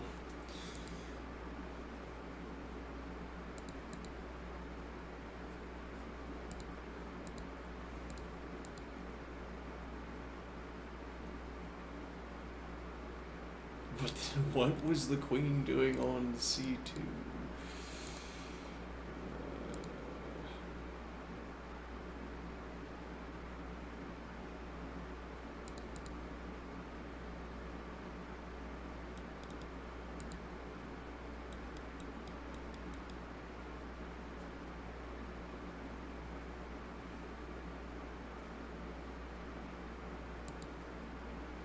Dark squares are weak, but black has a hard time making that matter.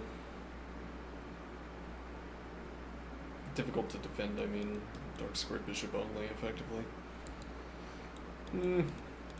Knights dropping back can cover critical dark squares.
A little bit exposed.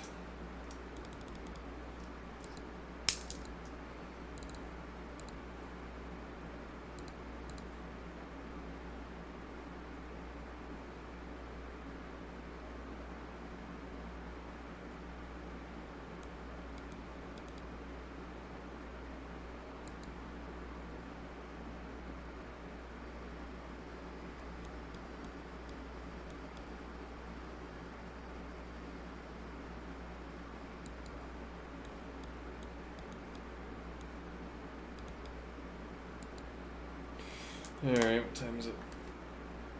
It hasn't been that long.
Bitcoin's also supporting C4.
I think we haven't regretted the knight on f2. Though because bishop e7 ordered so early, we don't have to rush this move. It doesn't have to be placed so early in the ordering.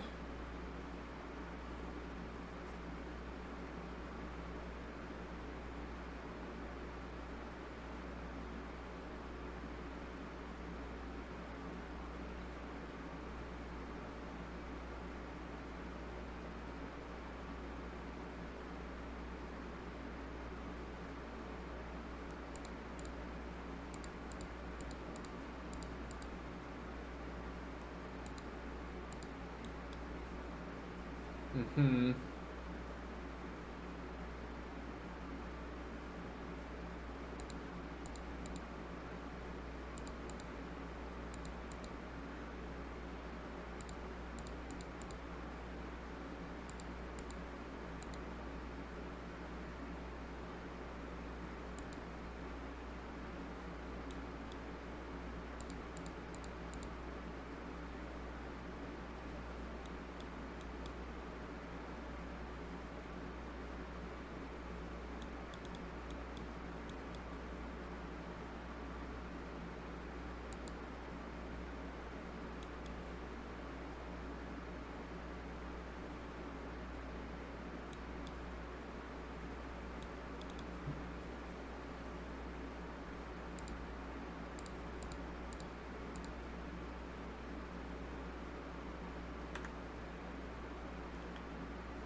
I've committed to not pressuring f3 with these pawn advances.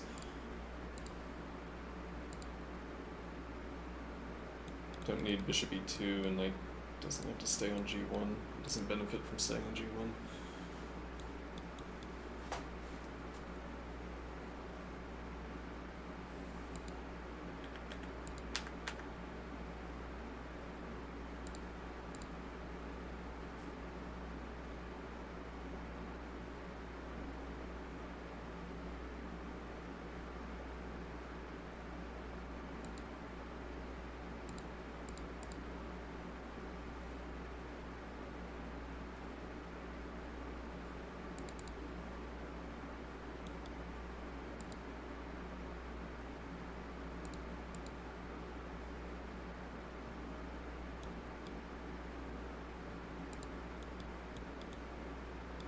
Yeah, the fianchetto, but that also allows bishop e or knight b2 instead. So b3, a reasonable development move. And then forming the battery, if you spin the tempo forming the battery, we can play Queen A3 with Bishop Rook support.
We could just take.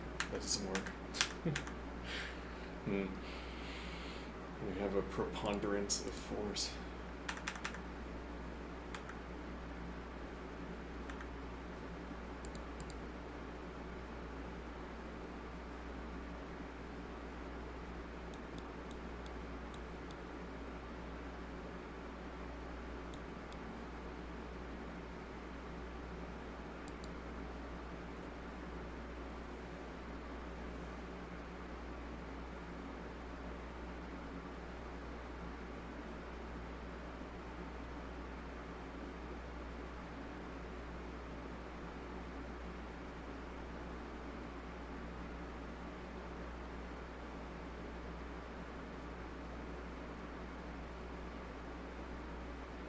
This knight on D1.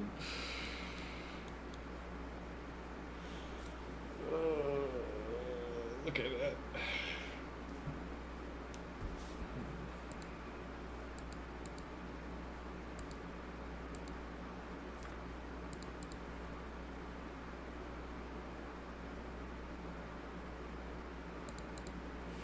Yeah, we don't benefit from having knight support here.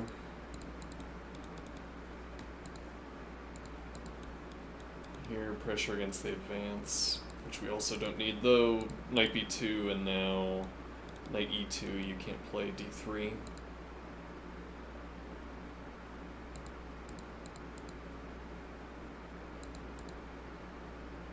Yeah.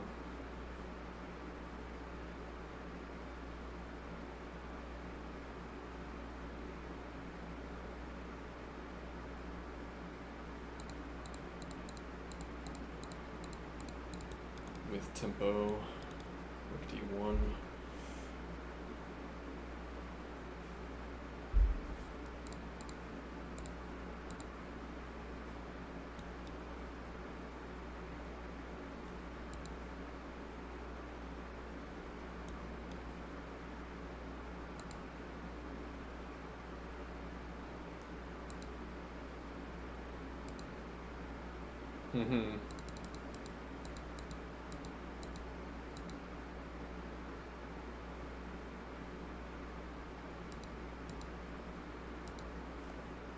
But yeah, if you advance here, the pressure down the diagonal, then it's pressure on g7, pressure on h8.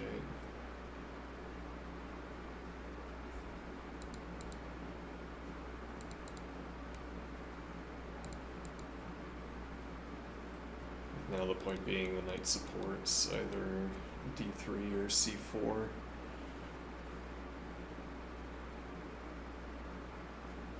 Though now, yeah, so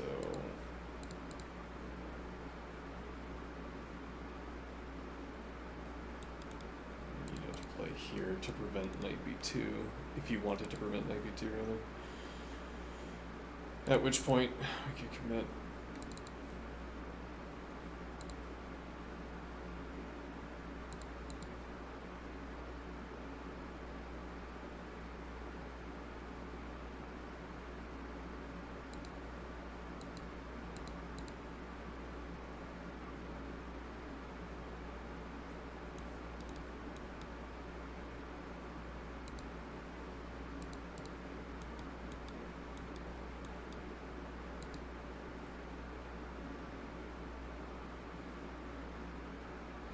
Yeah, we don't have to have the knight support. Bishop's on home square supporting.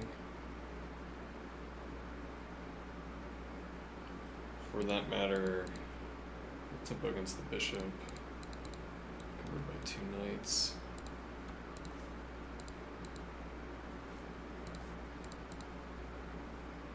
Or if you claim tempo against the queen.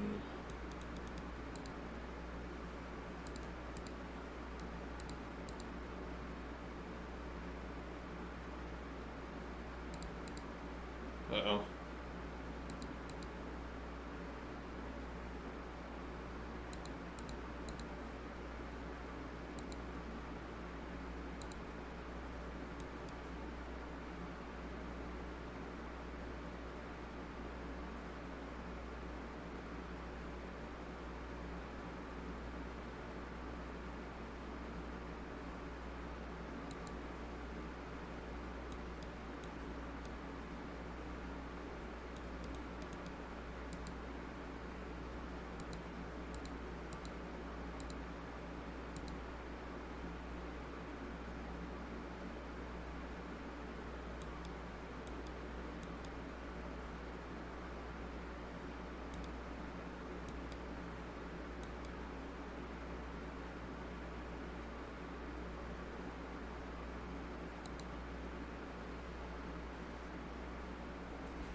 All right.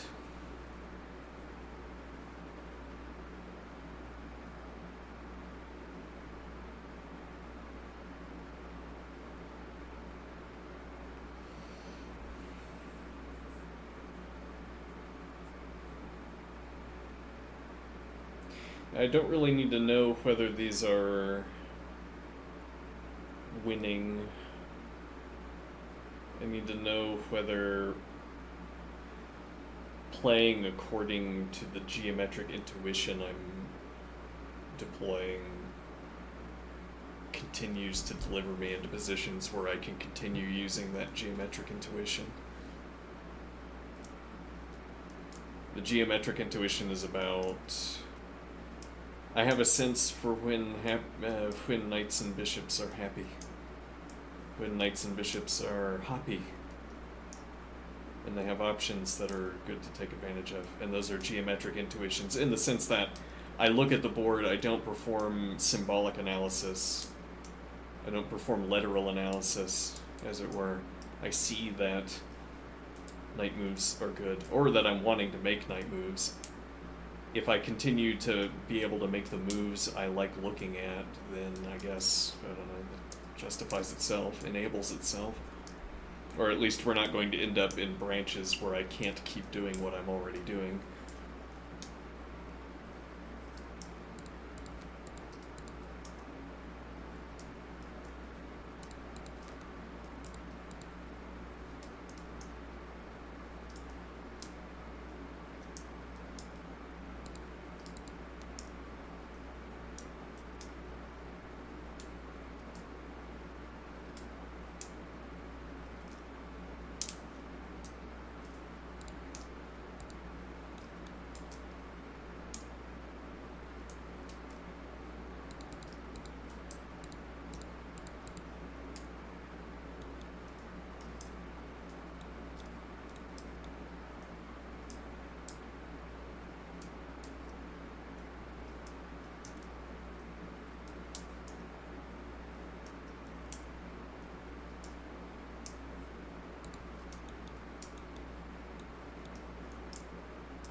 Yeah, once the knight is on d1, this b3 move feels like a valuable resource.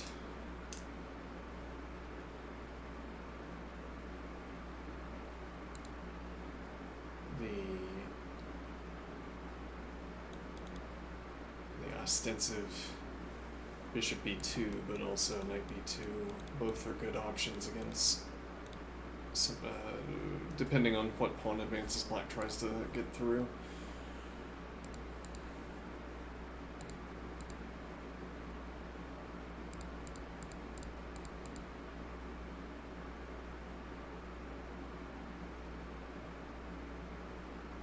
Yeah, maybe we don't have this. Not willing to go for this by any means.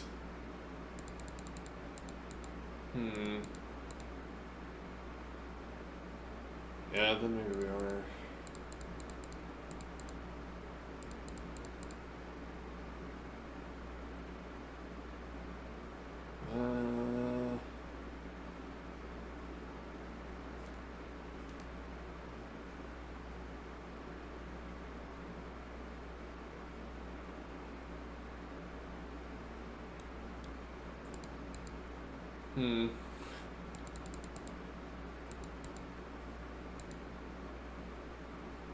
Yeah. This advance seems to be good against b2.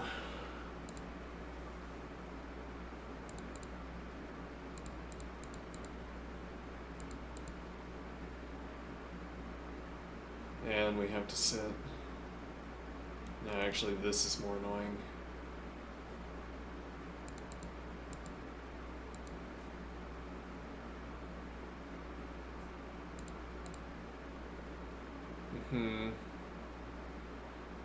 If so, only because.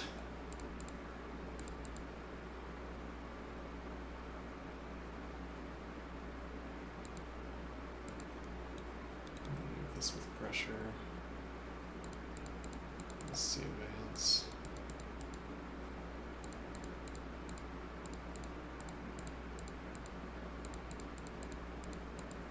Yeah, this is also not material up, it's with tempo, but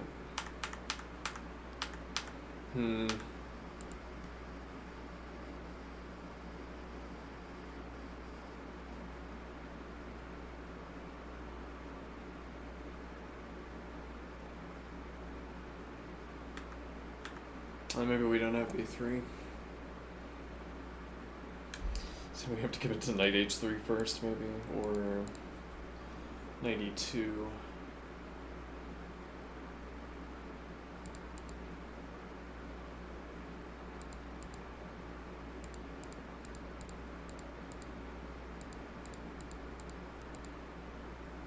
It doesn't work either, actually.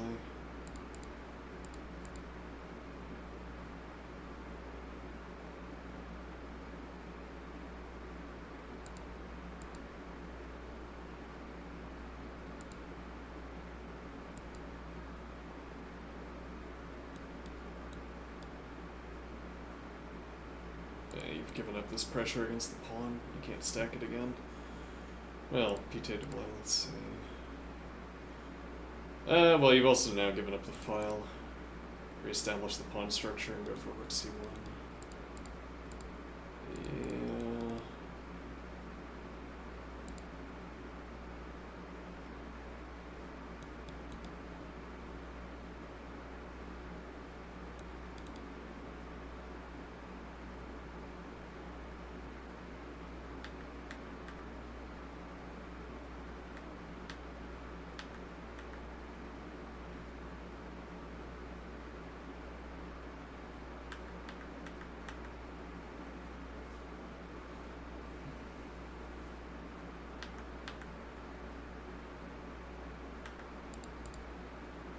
For that matter, this immediately.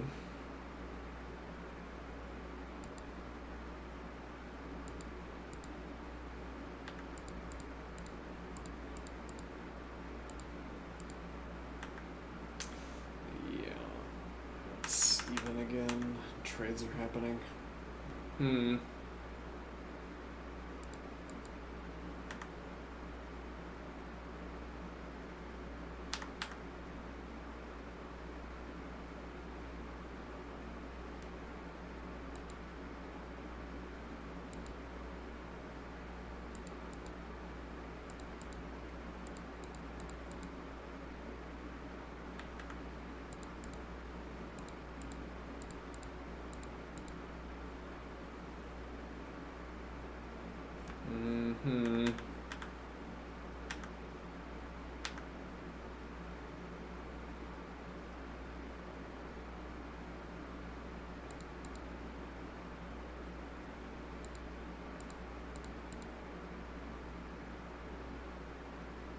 Yeah, and we're back to this not really being a problem, though we haven't played knight d1 yet.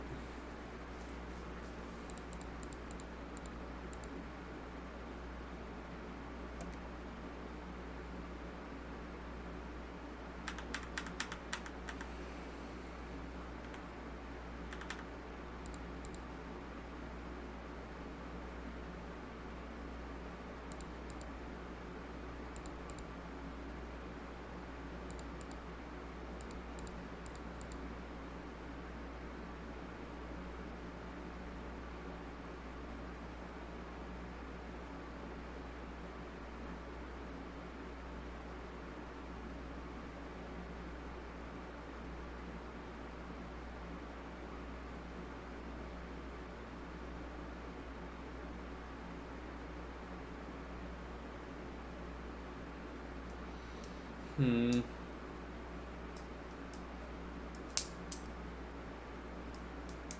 This is allowing a trade.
Hmm.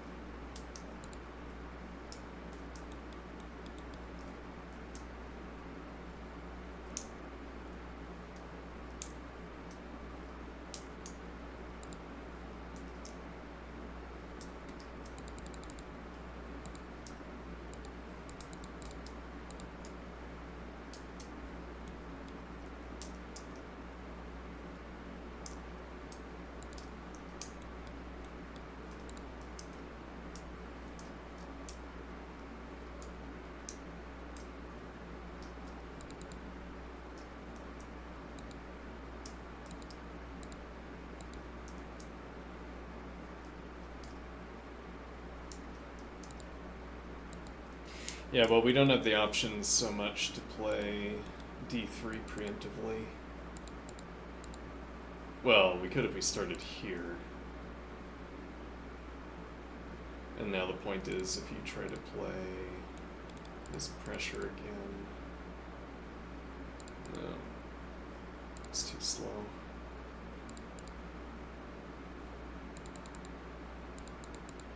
We have to go back even sooner.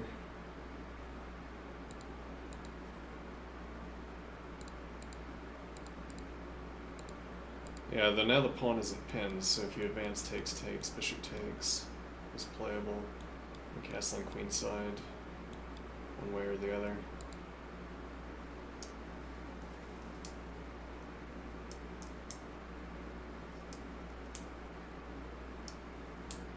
We now also have king f2 open, which would re-establish the pinning issue, but gets king and queen on top of bishop support.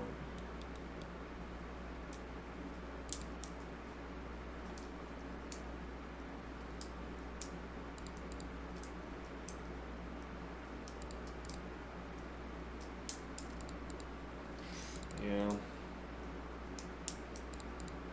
we can also do this immediately.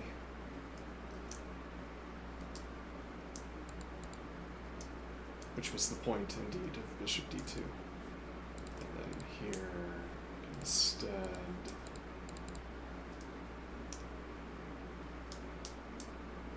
we could still be fishing for queen b2.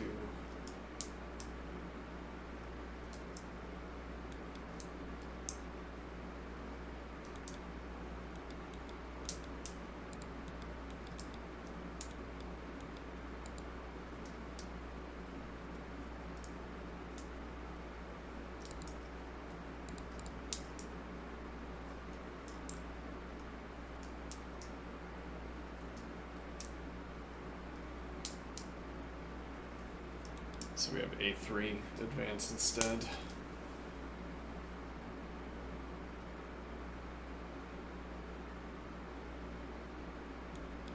Keep the outfill support from bishop on c1.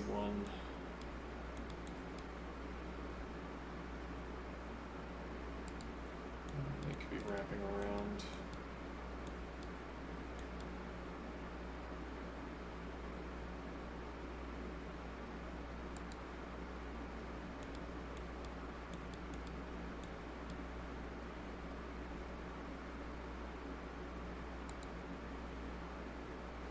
And this prioritizes developing the queen side.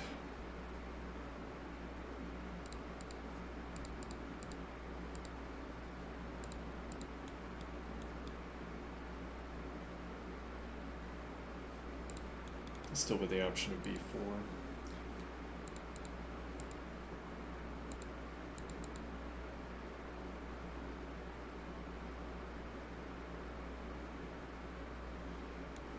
Here, inviting g3 makes queen g2 the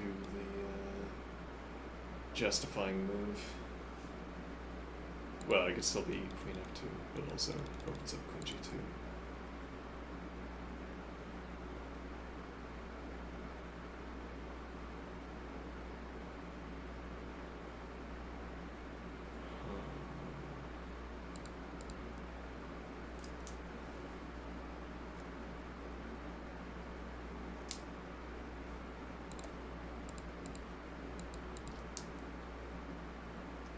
And the question of whether we have to rush bishop d2.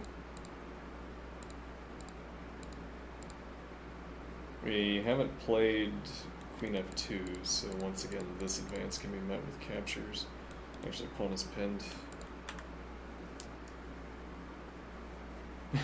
Yes, well, we traded the position of the queen opposite heavy piece for queen opposite king, qua not heavy piece. This allows, or black is threatening a piece trade with whatever recaptures, which is undesirable though.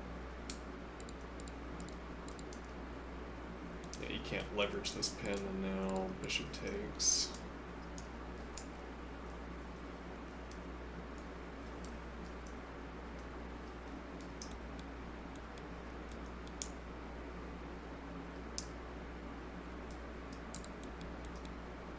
Yeah, but you probably want the diagonal.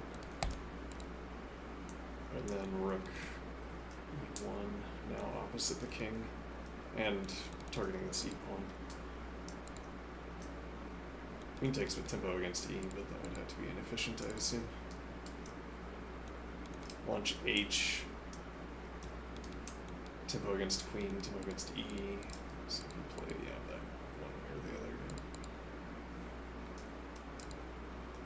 moves immediately, establishing the pin with tempo. Forces in ordering. And there's also either of these two moves.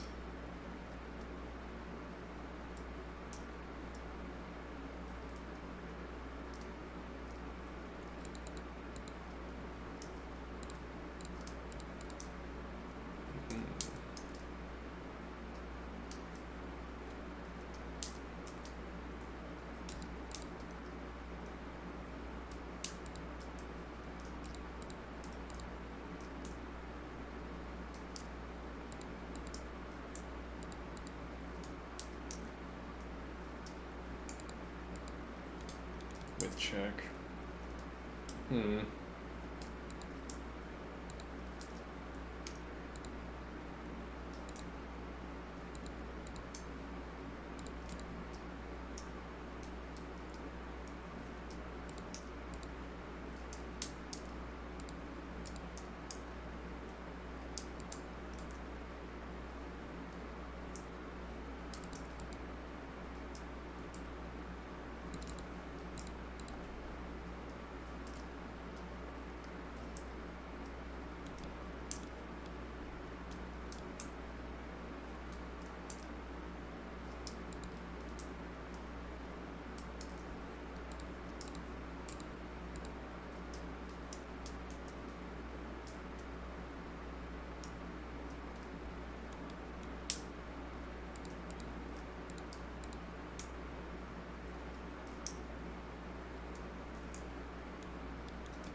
Does it turn out we don't have King F2?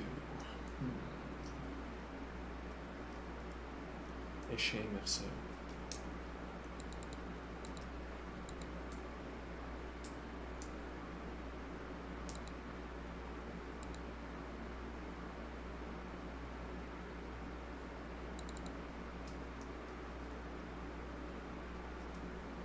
Yeah, well, actually, this also allows trade immediately. Yeah.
Wait a minute.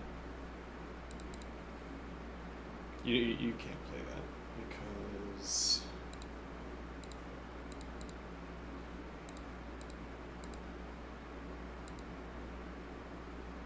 actually we already have this. I guess we're asking an ordering question about development if we play here first.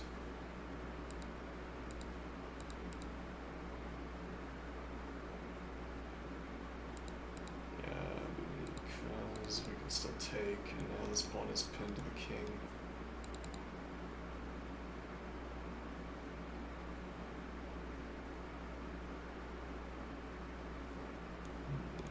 Knight f2. Interesting.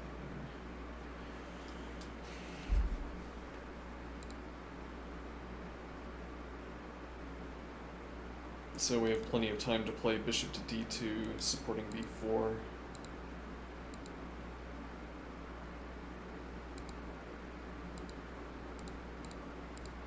Uh-oh.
Okay.